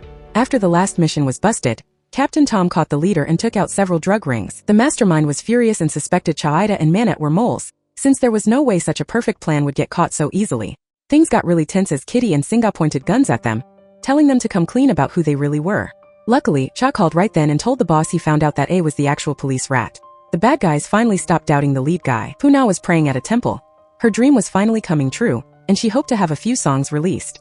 Over here, the rival girl was just showing off, acting like she was doing charity work by sweeping leaves at the temple for a video. But as soon as the camera stopped, Maria changed her tune completely. She thought it was just for the screen, so why should she actually clean? Then she just walked off. And on the way, she met a few people who wanted to interview her and take photos. But Sophia was stuck up and thought doing that wouldn't be worth it, just like any other celebrity. Then she saw the lead girl and was about to go over to ask how she was, but she was actually just mocking her. She acted superior, asking the lead girl if she had any songs out yet after changing labels, or if she was still ironing clothes like at the old company. The singer didn't take it lying down and gave her a piece of her mind, telling her what she did was none of her business and warning her to stay in her place, or else she wouldn't be nice. A famous TV MC came to interview Maria, but her schedule was too packed to accept, so the director told her to find a replacement. She looked around but couldn't find anyone, and even got into trouble with some thugs. She was fighting them off alone, but luckily Puna appeared out of nowhere to give her a hand. Then the two of them ran, but the bad guys weren't going to let two beauties go that easily. They chased them, but luckily the second and lead guys were nearby and rushed over to help the girls. Captain Tom saw the crowd scrambling and was about to arrest the suspects, but Puna spoke up for them, and besides, Chaiya and Manet didn't have any evidence of a crime. The cop suddenly ran into his old rival, the editor girl. After everything was settled, she asked Manet to take her somewhere pretty to film a report. The lead couple got a chance to be alone. The singer thanked her guy for saving her, and he caringly asked if she was okay after changing companies, saying he'd always look forward to her songs and wishing her dream would come true. Then he pulled a small necklace from his pocket that she had dropped earlier. She was so touched that she hugged him tight, but then let go because she was embarrassed. She also wished him safety. Over here, Cha shared his concerns with the boss. He had been following Theron and didn't see anything suspicious, but one thing was very strange. He used to be a weakling, so how did he suddenly know martial arts? Some rumored he was Fufa, and he also suspected the woman wearing the headscarf was Ananong. But 20 years ago, they saw the car explode with their own eyes, so there was no way they were still alive. Putting that aside, Cha continued with the info that before his henchman was found out as a mole, he had contact with the second and lead guys. Suspicion rose, so Kitty called Chaiya and Manet to the office and led them into a deserted forest, while the assassin and his men went to search the YouTuber's house. After walking a bit, Chaiya felt something was off, but they kept leading them to the set spot. They jumped out and pointed guns at his head, saying he and his friend were moles. He acted all tough, giving him a chance to run, saying if he was too slow, he'd be dead. But because of their noble mission, they refused to surrender and dragged it out for a while. Chit's men went into the sergeant's house to check the nephews' identities. They searched for a while but found nothing, though there was a very suspicious room. Just as they were prying the door open, a girl walked in, so the bad guys left to avoid being caught. They told the assassin everything, and then he called Singa to report that they checked the suspect's room and found nothing unusual. So the boss let him go for now and patted the undercover cop on the shoulder, saying it was just a test. Back in their room, the two officers found the place trashed and the neighbor girl passed out. They suspected the bad guys had started following them, so they needed to be more careful. Sonnet suddenly called his girl and wanted to pick her up himself. The lead girl didn't want any trouble, so she tried to avoid it. Maria followed and saw her boyfriend call someone and drive off, so she and her assistant chased after him. Singa called Sonnet and told him to take advantage of his current relationship with Puna to make her his woman, so he could pull her back to the Darathong record label according to the plan he'd laid out long ago. As planned before, Sonnet took Puna to his private house to cook together, while Singa stood on the balcony watching everything with a satisfied look. He believed this is the best chance for his son to finish the mission. Meanwhile, Chaiya only had time to tell Munquay that Puna shouldn't trust Sonnet too much and immediately planned their move with the teacher. At the Singa family villa, Sonnet kept bragging to everyone about the meal with Puna and kept mentioning her cooking talent. When the chef brought a glass of butterfly tea, Sonnet happily drank it, not knowing that Munquay had secretly messed with that glass earlier. Just a few minutes later, the young master started having a terrible stomach ache and had to run straight to the bathroom, giving Puna's group a chance to search for the teddy bear. The three of them divided the tasks very clearly. Munquay stayed in the kitchen to distract people, Puna went upstairs to find the bear, and Chaiya stood outside to watch and give a warning if anything unusual happened. Taking advantage of everyone's distraction, Puna sneaked upstairs, but right then, Singa accidentally saw her. Luckily for Puna, he misunderstood that she and Sonnet were secretly dating, so he doesn't suspect anything and even looks pleased, making her sigh in relief after a close call. Puna found the right room to enter, but even after searching every corner, she still can't find the teddy bear anywhere. At the same time, Singa spotted Chaiya standing outside in the hallway and immediately got suspicious, asking what he was doing there. Chaiya quickly lied, saying the young master told him to stand there and watch the car, so he stayed. The explanation made Singa let it go for now. After that, he went down to the kitchen, saw Munquay still there, and then met Sonnet, who just came out of the bathroom. Thinking everything was set, Singa immediately told his son to go to the room to handle Puna according to the plan. Sonnet listened to his father, quickly went upstairs, and closed the door when he saw Puna inside. The gentle words from before completely disappear, replaced by actions that make Puna terrified. She tried to struggle to escape but failed. Outside, Chaiya realized the situation isn't good, so he picked up a stone and threw it hard, creating a loud noise to get attention. Right when Sonnet turned to look at where the sound came from, Puna took the chance to push him away and dashed out the door. As soon as she got away, she immediately locked the door from the outside, trapping Sonnet in the room. Stuck inside, Sonnet kept banging on the door, apologizing and begging Puna to forgive him, promising he'll never do that again. But she doesn't trust him at all anymore. Chaiya showed up right then to help her hold the door shut, giving Puna a chance to go back and search one last time. After looking around for a bit, she finally found the teddy bear hidden in a dark corner of the room. As soon as they grabbed the item, the two of them rushed down the stairs and tried to find a way out of the villa before getting caught. However, to take the teddy bear without making anyone suspicious, Chaiya had to pretend like he just caught Puna sneaking something out of the house. Then he left her and Munquay to handle the rest. Singa knew things didn't go as planned but still tried to stay calm. He warned Puna and her teacher that they were just new singers, so they should think twice before telling anyone what happened today. As for Sonnet, he was devastated realizing Puna was totally disappointed in him. He kept apologizing, explaining he was just following his dad's orders and begging for forgiveness, but all his efforts were useless. After leaving the main house, Puna and Chaiya were about to take the teddy bear when they ran into the housekeeper Liam, who was just getting back from the market. Seeing the item in their hands, she immediately recognized it as something Singa cherished very much. Even though Puna and Chaiya tried to convince her they wanted to keep it or give it back to the boss later, Liam insisted on taking the bear inside herself. Meanwhile, Puna accidentally saved the famous singer Prequa from a dangerous situation. Grateful for that act, Prequa decided to recommend Puna to participate in a huge charity show coming up. This was a super valuable chance for a young singer like her. But the original schedule had Puna performing at midnight when there were very few viewers. Munquay didn't agree with that setup, so he directly asked for her to sing before 7 p.m., right during Maria and Sonnet's time slots. Since she really liked Puna, Prequa noted the request and promised to look into adjusting the schedule. At the same time, Nam called Assistant AI to report on the company's situation. Being his niece, AI told him everything she found out, from faking reports to Singa using the budget meant for the new singer Puna for his own personal goals. Even more specifically, what she overheard was related to drug activities, which made Nam extremely angry. Right away, he went to see Captain Tom to ask about the investigation he had requested earlier. According to the latest info, the deal will go down right on the night the show is held. Nam demanded that the authorities catch them red-handed and not let anyone have a chance to escape. On the other side, Kitty also quickly told Singa that Captain Tom was secretly contacting the Central Police without going through local commanders. This news made Singa super worried because he knew the net was closing in. After thinking it over, he decided to change the shipping method, using the artist cars to fool the authorities, and the car chosen was Sonnet's. The opening night finally arrived, and everyone was busy getting ready for this big event.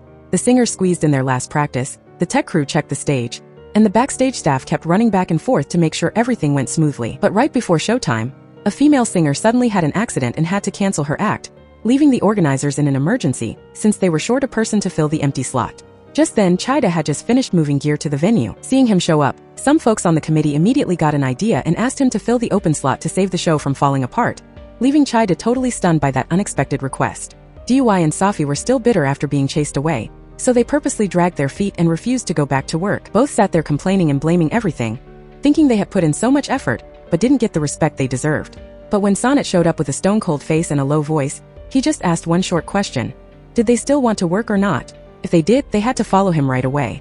That tough attitude made DY and Safi afraid to talk back, so they reluctantly got up to continue their work. At this point, the whole show schedule was in total chaos because of the surprise incident right before showtime.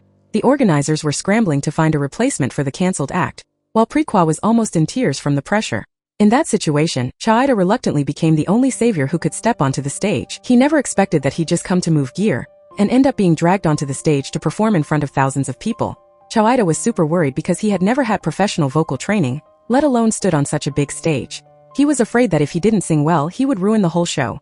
Seeing his tensed-up face, Teacher Munquay encouraged him, saying he didn't need to worry too much. He told Chaiya to just sing the song he had composed and just sing with real emotion. Prequa also kept begging him for help. She said if something went wrong with the show, her career could be in danger, so she hoped he would save her this time. Facing everyone's pleas, Chaiya finally agreed. When the show officially started, Puna was one of the first people to step onto the stage. With her sweet voice and improving stage presence, she quickly won over the entire audience. The non-stop applause after her performance surprised many people. Right after that, it was Chaiya's turn to appear. Under the bright stage lights, he walked out looking calmer and more confident than anyone imagined. When the melody started, his deep, warm and emotional voice made the whole room go silent for a moment. No one expected a man known only as a regular worker to have such a captivating singing voice. Each lyric sounded so sincere that the audience was quickly won over. Cheers and applause kept ringing out after his performance. Even people in the music industry couldn't hide their shock at the talent Chaiya showed. Thanks to that, the performance turned out to be a huge hit. Right at that moment, the village chief, who is also Maria's dad, drove to the venue. Hearing the voice coming from the stage from afar, he suddenly felt it was very familiar and couldn't help but be curious about who was performing. On stage, the energy was getting higher and higher. Chaiya and Puna got the chance to appear together in a special act. They worked together perfectly, their eyes constantly sharing sweet vibes, making the crowd go wild. Chaiya even took the chance to give Puna a quick peck on the cheek right on stage, sending the crowd into a total frenzy. That image quickly popped up on the big screen behind the stage. Backstage, Sona saw the whole thing and was so pissed off he gritted his teeth. He immediately demanded that this be dealt with right away. Unlike Sona's anger, DY and Safi were totally gloating. They had been frustrated for a long time because they worked their tails off but didn't get much of a raise. The long-term annoyance led them to take this chance to mess things up. In the chaos, they noticed Maria's car wasn't locked properly, so they snuck 2 mysterious boxes inside. At first, they just thought it was regular stuff, but when they got curious and took a look, they froze. Inside were carefully packed bags of flour. Terrified, DY and Safi quickly closed the boxes and hid them in the car as if they hadn't seen a thing. Unexpectedly, Singa's men spotted them doing that. Realizing things were bad, they both bolted from the scene immediately. Kitty, after finding out, gave a stone-cold ultimatum. According to him, anyone who knew this secret couldn't be left alive. Everyone involved had to be dealt with before the word got out. Meanwhile, Sona and Maria still hadn't cooled off. They both kept blaming Puna and Chaiya, thinking they purposely outshined them on stage. Luckily, Prequa stood up for the two of them. She told them straight up that without Puna and Chaiya, today's show would have failed a long time ago. With Prequa stepping in, Sona and Maria could only stay quiet and go back to prepare for the next act. At the same time, Captain Tom had finished his action plan. He ordered that as soon as Sona's performance ended, the authorities would search the entire area for criminal evidence. While everyone was focused on the stage, Chat secretly moved 2 boxes of white goods from their hiding spot. However, Sargento saw that from a distance. Realizing this was the key evidence they were looking for, Sargento reported it to Captain Tom immediately. After finishing his performance, Sona couldn't think about anything else. He rushed off to find Puna. All the bottled-up emotions from the past made it impossible for him to keep hiding them. Standing in front of her, Sona choked up as he apologized for everything he had caused. He admitted he had made a huge mistake and begged Puna to give him one more chance. He hoped she could start over with him, going back to the way things were when they could just talk and be happy together. But Puna wasn't the same girl who would easily soften her heart anymore. With a tough and firm attitude, she rejected Sona's plea. She wanted him to face the consequences of what he had done and understand that not every apology can erase the pain. Those words were like a knife cutting deep into Sona's heart. He stood frozen, watching Puna walk away as helpless tears quietly fell. Sona understood that his feelings for her were real, but his own wrong actions had destroyed everything. Regret came too late, and the distance between him and Puna seemed wider than ever. Maria was singing happily. Outside, the media was interviewing the new singer Puna, and fans really liked her act with Chaiya earlier. All over social media, everyone was shipping this cute couple. Stepping down from the stage, Maria was jealous and mocked Puna, thinking those recent buzzworthy comments were all done by Puna's company. She looked down on her. In another corner, Kitty and his gang were preparing a shipment, but it was cancelled at the last minute. And all of this was watched by an officer who tipped off the two undercover cops, Chaiya and Manette. Hearing the news, the lead guy felt suspicious. They had planned this for so long, so it didn't make sense they'd dump a ton of money over a little thing. He decided to call Captain Tom and quickly rushed to the scene. Captain Tom arrived in less than 3 minutes. With a legal warrant, he had the right to search the car because someone reported there was flour inside. At first, the bad guys were panicking, hiding, and refusing to let him check. The incident caused quite a stir for many people. To prove they were clean, Sona represented them to search the people and the car. The result was nothing unusual. The police were forced to leave. Chaiya and his best friend followed, thinking there was clearly something wrong because they saw with their own eyes the bad guys hiding the goods in that car. But he had to keep tailing them, tracking behind Chit's men. It turned out the bad guys were too cunning and had planned this ahead. They didn't put the illegal stuff in the old spot but put it in the village chief's car. Right then, Maria was mad at her boyfriend and took off in the car carrying the white powder. Her dad called her to pick him up. When he got in the car, he quickly told her he was being hunted by the flower traffickers. Before they knew it, the thugs had caught up with the father and daughter's car. With no time left, he discussed with her to split up and run to avoid being caught. Seeing this, the two cops also split 2 ways. 1 to lure the bad guys away and 2 to save them. In a tight spot, Manette found Maria's location and saved her, but they were ambushed. Luckily, the lead guy arrived just in time to give a hand. During the fight, Maria had a hand cover her mouth. It turned out to be the girl she hated. Looking at the situation, she guessed this girl knew something. Then the whole group escaped. Singa's men quickly chased after them. The 2 handsome guys and 2 beautiful girls hopped in a car to leave, but the car ran out of gas halfway. All 4 quickly left and hid in a pickup truck nearby. The bad guys finally caught up. They wanted to check the costume truck, but the driver wouldn't let them because it was almost time for the deal. So he got in the car and moved. Sitting in the back, Maria finally realized the annoying guy who always showed up in front of her was an undercover cop. After fumbling around for a bit, Chaiya found illegal drugs and countless rifles in this truck. To avoid suspicion, the good guys had to switch into costumes to hide. But Maria's dad wasn't so lucky. He was caught by Chit and brutally tortured to give up his daughter's location or else. Meanwhile, Sona went to find Singa to pour his heart out. He really liked the lead girl. Her new songs performed with Chaiya had other people shipping them. He begged his dad to help him win the heart of the person he loved. The drug lord was cruel but loved his son very much. He looked back at the past when Sona wanted to win a music contest, so he sent people to threaten the one likely to win to force him to lose the match. In the end, his son won the prize. He happily went back to tell his old man the news. This time was the same since his son said he liked her. He had to make it happen no matter what. The next morning, the car Puna hid and reached its destination. It turned out this was the drug deal location. While the bad guys were distracted, Chaiya and his friends stepped out of the truck. Right then, one of the flower traffickers spotted them. A shootout broke out between the 2 sides. Luckily, the lead guy came up with an idea to call for a rescue helicopter. Finally, all the good guys were safe. The helicopter touched down and Chaiya, Puna, Manette and Maria were all safe and sound. Now, Maria started to catch on to Manette's feelings and teased him about it. The lead couple also got to spend some sweet time together. Singa started making moves. He called teacher Munkway in to talk business. He knew the student's performance was his own composition, so he offered to buy the rights to the song. At first, the teacher was a bit on the fence, but the drug lord gave him some time to think it over. Meanwhile, Maria wanted to call her dad to find out where he was. When she heard he'd been kidnapped by the bad guys, she totally panicked. But Manette was right there to comfort her, promising they'd save him. So they tracked his location to an abandoned house. Since the signal was patchy, she wasn't sure if it was the right spot.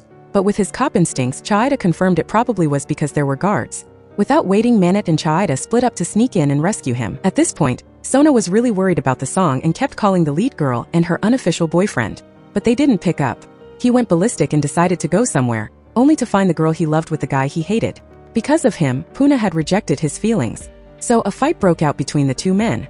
It got so messy that Singa had to step in to break it up. There, he grilled Chaiya, asking why he knew his son loved Fufa and Namthip's daughter, yet he still hung out with her all night and didn't come home.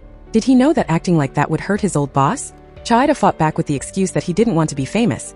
His main job was being a YouTuber, so filming a report on a rising singer was totally normal. Plus, no one touched his golden boy son.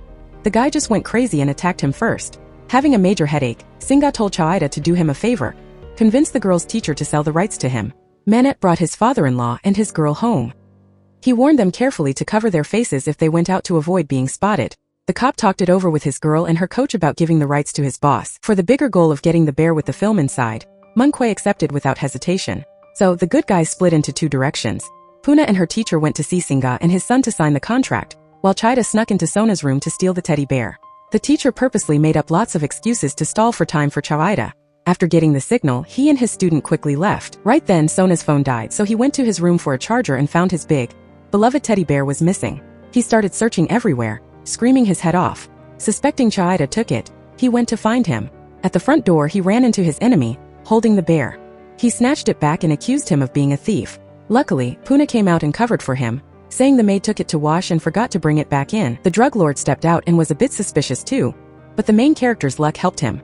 Chaiya slick-talked his way out, saying he came to report that he convinced Munkway to sell the rights, but he didn't expect them to arrive first. Suspicions cleared and everyone went home. Puna was fuming inside. The prize was right there and he still didn't get it. She questioned her guy, saying if he already had it, why didn't he just leave? Why hang around and almost get caught? But he stood tall because, to avoid drawing attention, he had already taken the film out and sent it over to Manette. Since that meeting, Manette had his eye on Maria and started flirting with her, following her and supporting her all the way. But these actions were accidentally spotted by the white goods traffickers. While chatting with his girl, he accidentally dropped the tape containing the criminal evidence. At this time, Chit had also found where Maria and her dad were staying. After Theron returned home and went upstairs, Singa's henchman immediately appeared and quietly searched his car for important items. They carefully checked every piece to gather clues for their plan. Realizing things were unusual, Theron quickly called to warn Gailai that she shouldn't stay in the house anymore, because dangerous people might be watching the place.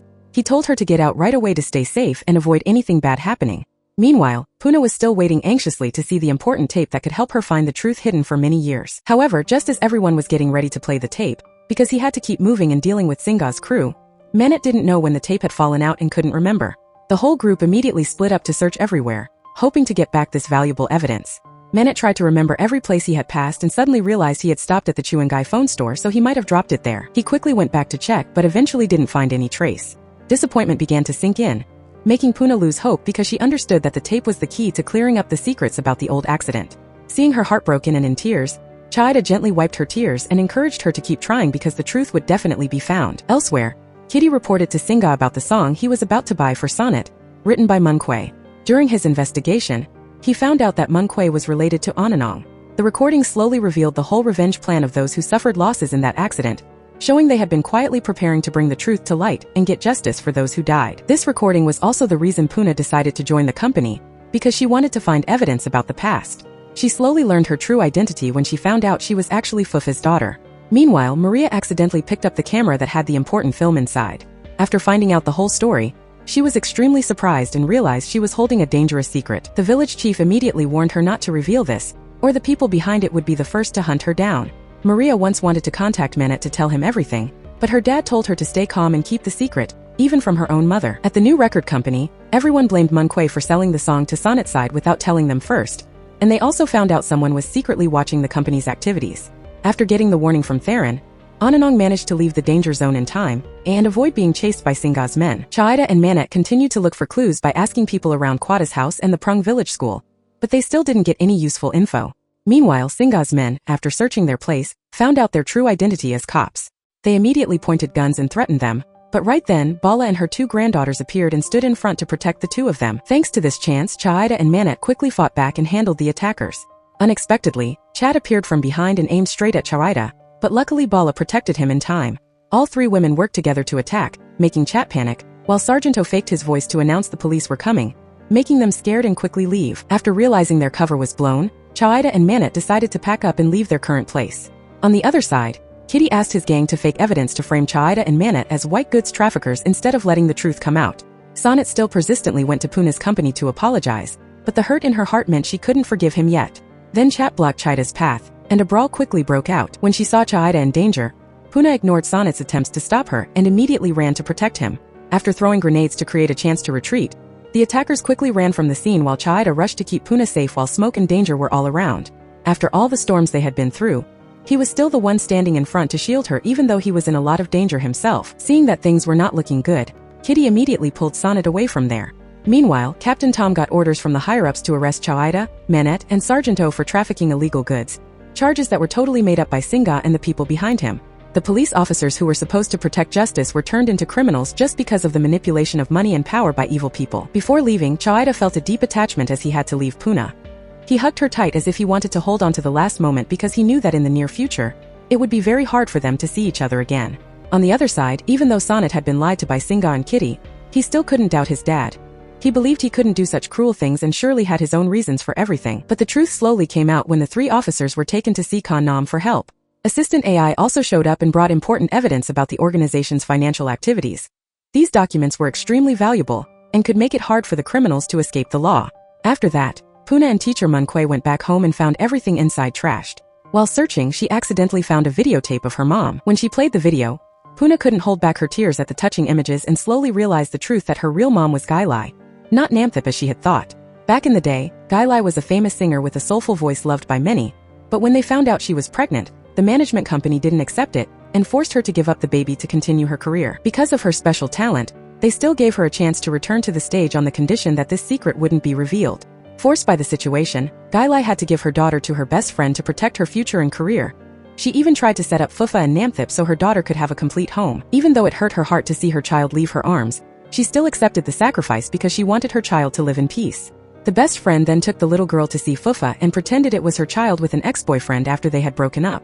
When he met the child, Fufa was very moved, and the little girl slowly became more well-behaved. The best friend happily gave the news to Gailai, but also asked for her opinion on marrying Fufa. Even though it wasn't easy in her heart, Ananong still gave her blessing if they really loved each other. Even though Fufa always treated Namthip well, his heart always turned toward Ananong, and she wasn't jealous but happily accepted the current situation. Then Khan Nam called Ananong and reminded her to stay safe. He told her to just use his phone and absolutely not to call Fufa unless it was really necessary, and only contact others in an emergency. Sonnet kept going to see Puna to apologize, but she still flat-out rejected him. That made him burst into tears from a broken heart, because his feelings for her had never changed. Seeing his son hurt, Singa decided to take action to help Sonnet get Puna at any cost. Meanwhile, Theron, Gailai, and teacher Munkwe met secretly but unfortunately were spotted and followed from a distance by Chat. Realizing the danger, they were forced to find a way to leave and gather again later. Theron decided to let the teacher and the lady go first while he stayed behind to face Chat. After dealing with the henchmen who came along, Theron and Chat lunged at each other in a life-and-death battle.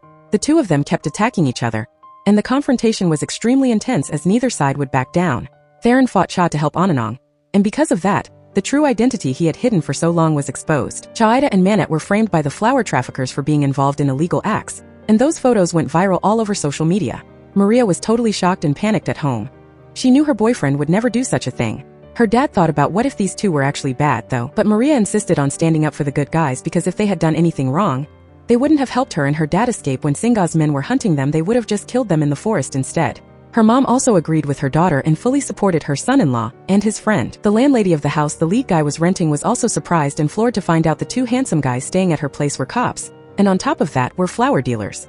She thought to herself that these two young guys were so hardworking being cops while also selling heroin. They were handsome but also evil. After getting a brutal beating, Cha went back to tell Singa that he saw the old woman's face who was with Theron clearly. Actually, she is Ananong, and the person thought to be Theron knows martial arts, plus his leg isn't lame, so there's a 90% chance he is Fufa. The drug lord was worried sick and didn't know what to do. Then his disciple gave a key suggestion. As long as they catch the lead girl, everything will be solved. So the plan was set perfectly. The deputy music director went to find Sona to plot a way to lure Puna out. As soon as he entered the recording studio, he saw his son looking dazed and unable to focus on vocal practice. In his head, he was only thinking about the girl he loved, wanting her to accept him and wanting to marry her. But she didn't even care to look at him once. She was only staring at her husband, which hurt him deeply. Then the criminal boss suggested that if he cooperated with him, the lead girl would come back to him. Blinded by love, he agreed immediately, not knowing it was a trap pushing the person he loved off a cliff. Puna and teacher Munkwe went to the temple to burn incense to Buddha, praying for good things and for good to always win over evil. Even if the evil isn't exposed, Puna was determined not to let herself fall into a deep hole. She wanted to keep her natural kind heart, which made her coach very impressed and pray that everything she wanted would come true. Right then, Sona called to allow the song Tender Heart to be taken into his dad's label, and asked teacher Munkwe to come sign the contract. He had to leave, but he didn't feel right leaving his student alone. Just then the lead guy's boss arrived and saw he was in a tough spot, telling him to be patient while he found a way to clear his name. Now the lead girl stepped out and met the lead guy. She knew he was framed but couldn't do anything about it.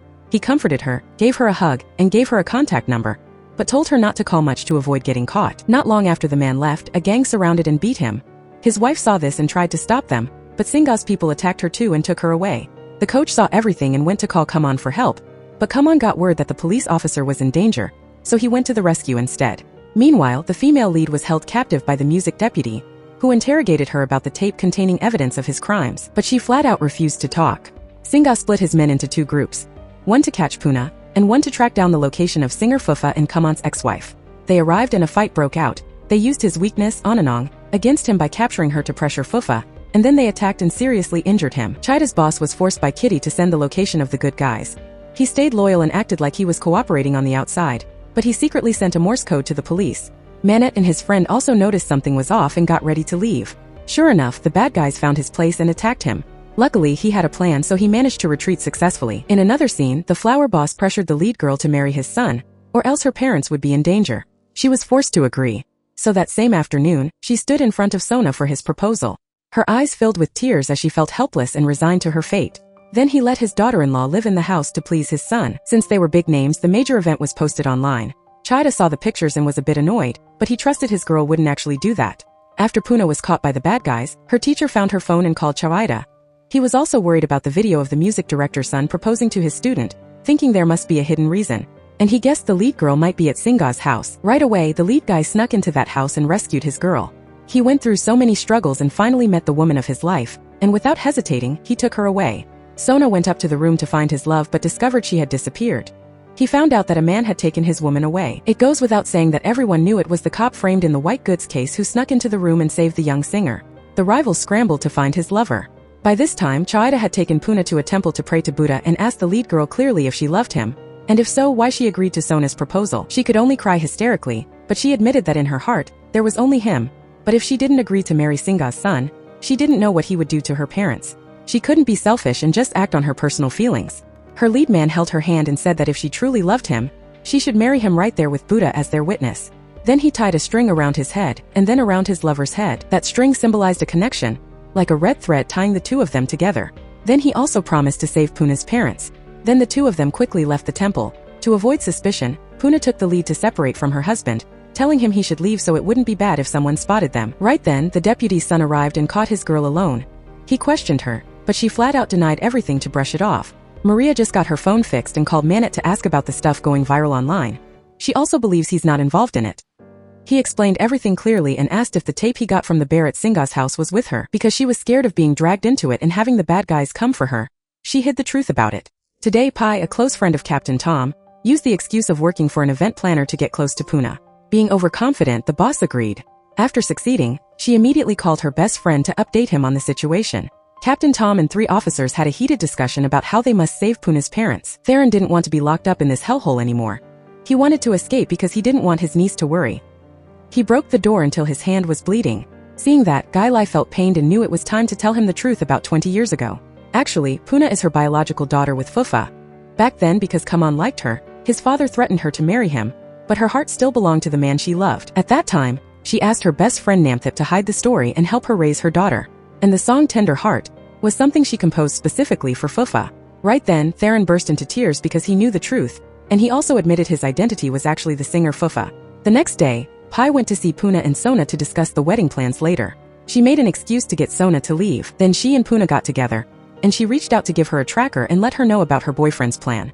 That afternoon, Puna eavesdropped on the boss talking. Today he was played by the flower traffickers and had an appointment soon to pay them back, but she was caught by his son. He grilled her on why she agreed to marry him. Was it because his dad forced her? But because she was under his thumb, she didn't dare to act out and just grit her teeth and endured it. Actually, before that, she had secretly attached a tracker to Singa's car. The car started moving. Following that signal, the police caught the exchange between Singa and Boss No, and the good side faced off directly with the bad side. A fierce shootout broke out between the two sides. Chaiya and Kitty got into a tense one-on-one fight, struggling hard with neither side backing down. Meanwhile, Manette quickly took out the remaining henchmen. After a non-stop struggle, Chaiya finally subdued the dangerous old man, while the police forces moved in together to sweep the area and fired shots to track down the fleeing criminals. However, after catching him, everyone was in a tough spot because they didn't know where to hold him. If they took him to the police station, he might get released because of his powerful connections. If they reported it to the intelligence bureau, Singa's organization would quickly sniff out the situation too. After thinking it over, the group decided to temporarily keep him right there. Chaiya flat out warned him that he was now a drug criminal, and if he kept resisting, he would face the maximum sentence by law. As for Singa, he kept calling his close henchmen but didn't get any answer. When he found out most of his men were killed or arrested, he got even more furious. Afterward, Chaiya picked up Theron and Ananong to leave the dangerous area and reassured them that as a cop, he would protect Puna's safety with his own life. Witnessing the heavy losses that just happened, Singa decided to contact Special Ops 14 to carry out his final revenge plan. The moment the investigation reached its final stage was also Puna's wedding day. Before the ceremony, teacher Mungkwe wanted to take Puna to get her makeup done and prepare for the big day, while Chat was assigned to stay close and protect them. At the wedding hall, Puna appeared in a gorgeous and beautiful wedding dress, but there wasn't a single happy smile on her face. The man she was about to marry wasn't the one she truly loved. Somewhere else, Chaiya couldn't stop thinking about her, but he understood he couldn't act on his feelings. In front of Manette, he still tried to act tough, determined to carry out the set plan. The two teammates encouraged each other to stay alive and finish the mission despite the dangers waiting ahead. Meanwhile, Kitty took advantage of the moment Sergeant O brought food and successfully made a secret escape. However, as soon as he stepped out the door, he was blocked by Boss News Group. At the same time, the deputy director let his men out and stopped Chaiya and the other officers. He took Chaiya outside to kill him and keep him quiet. Before being taken away, the only thing Chaiya wanted was to leave one last memento for the girl he loved. In that private moment, the deputy director suddenly admitted he was weak and not as brave as Chaiya. The young cop's sincerity really got to him. Finally, he decided to spare his life and gave him the big responsibility to finish the mission today. Meanwhile, Manette suggested the village chief stay and wait for Captain Tom and Chaiya, while he would go with Maria. Even though they tried to act normal, both of them couldn't hide how awkward they felt being around each other. The wedding ceremony officially started in a formal atmosphere. Sona stepped on stage and used his voice to perform a special song for the bride. Still, Puna couldn't feel happy. Her face clearly showed mixed emotions, torn between her duty and her feelings. Outside the hall, Manette waited while Maria snuck inside to get ready for the plan. The cops also quickly met up with the village chief to carry out the most important part of the operation. Throughout the party, Sona always showed pride, respect, and love for his father, having no idea about the heartbreaking truth waiting for him. At the right time, Puna got a signal from her team and decided to expose Singa's true face to everyone. Right after that, the police force showed up all at once. The tape showing all of Singa's crimes was played publicly, exposing all the secrets. In a split second, he lost all the power and honor he had worked so hard for. Unable to accept the truth, Singa flew into a rage and pulled his gun, pointing it straight at Puna. However, Sona rushed over to block her. The bullet hit him instead of the girl he loved. That move made Singa completely fall apart. Pain and regret hit him hard because his own hands had hurt his son. After those heartbreaking events, Kannam played Ananong's song for Puna to perform. As the song played, Ananong suddenly stepped out on stage and sang with her. From a distance, Maria watched it all with a happy smile, sincerely congratulating her former rival. Finally, Fufa also stepped out. After a long time apart, misunderstandings and pain, the family of three was finally reunited. That moment closed the door on all the loss and opened up hope for a better future for everyone left behind. Captain Tom, Manette, and Chaiya quickly cut them off and arrested the commander and Sarge Lu for abusing their power and covering for the criminal organization for a long time. Meanwhile, Chit and Chat had just successfully rescued Tot and Wong when they were hunted down by Boss News henchmen. One by one, they were backed into a corner, and Chit personally had to face the very dangerous Poliu, but he was totally no match for him. Somewhere else, Singa faced Kannam. He straight up criticized him for poisoning so many teenagers, pushing countless families into ruin, and using his factory to produce drugs. Those very actions were what made Puna, Theron, and Ananong suffer through a raw deal for 20 years. Not only that, Singa also personally pushed his own son into a painful tragedy and finally lost everything he ever had. After getting out of the critical situation, Sona immediately called his father. The person he always trusted and respected the most was now the one lying to him and betraying his trust. In that painful conversation, Sona blamed his father, while Singa could only get all choked up and apologize in late regret. But he had no more chance to fix his mistakes when an assassin suddenly fired from afar, ending his life right on the spot. Singa's death marked the end of a criminal empire, but it also opened up the final battle between the police and Boss News men. In the fierce fight, Chaiya showed off all his fighting skills, quickly overwhelming and taking out the dangerous Poliu. At the same time, Fufa happened to run into Chat, the person who directly destroyed his life and made his family fall apart for many years. When Fufa fell into a dangerous spot, Chaiya showed up in time to save him. Taking this chance, Fufa personally punished his enemy to pay back the debt of hatred that had followed him for all those years. However, things weren't actually over yet. One assassin got the final order to kill Colonel Chaiya no matter what. He kidnapped Puna and then demanded Chaiya meet him alone and bring 500 million in ransom. Not wanting anyone to be in danger, Chaiya went to the meeting spot alone. After making sure Puna safely left, he immediately jumped into a duel to the death with the assassin. Luckily, he had a backup gun hidden on him. Taking advantage of the enemy's opening, he shot the barrels around them to create chaos, distracting him and then quickly taking him down. Knowing there was no way out, the assassin decided to take Chaiya to the grave with him by triggering the bomb system already set up in the area. The loud explosion made Puna panic as she looked for her boyfriend, but thanks to his quick reflexes, Chaiya managed to hide inside a big drum, so he luckily survived. After all the trouble and pain, the family including Puna, Theron and Ananong was finally reunited. They stayed happily together after a long time being apart and suffering from false accusations. But the happiness for the couple Chaiya and Puna didn't last very long. Right after that, Chaiya had to take on a new mission abroad as an undercover agent for 5 years.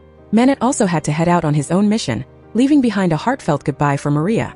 Meanwhile, Sona stood silently in front of his father's portrait. From someone who had everything, he now lost it all, even his only remaining family member.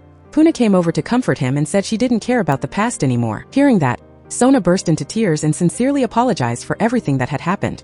Time passed, and Puna still missed her lover as months went by without any news from him. Then one unexpected day, the sound of a helicopter roared in the sky. The helicopter landed while everyone watched in amazement. From inside, Chaiya stepped out, looking tougher and more experienced than before. He walked straight over and gave Puna a big hug after being apart for a long time. In the distance, Maria sadly looked around because she didn't see Manet show up. But just as she turned around, he was already standing behind her. Full of joy, she immediately ran and hugged him tight. After all the loss, sacrifice, and pain, the survivors finally found the happiness and peace they always longed for. The movie ends the journey full of drama, where the plots and crimes finally pay the price. Even after going through countless losses, pain, and breakups that seemed impossible to fix, the characters all found their own paths to move on. Families were reunited, love overcame challenges, and justice finally won. The tears of the past slowly gave way to the smiles of the present, opening up a more peaceful future for everyone who deserves happiness.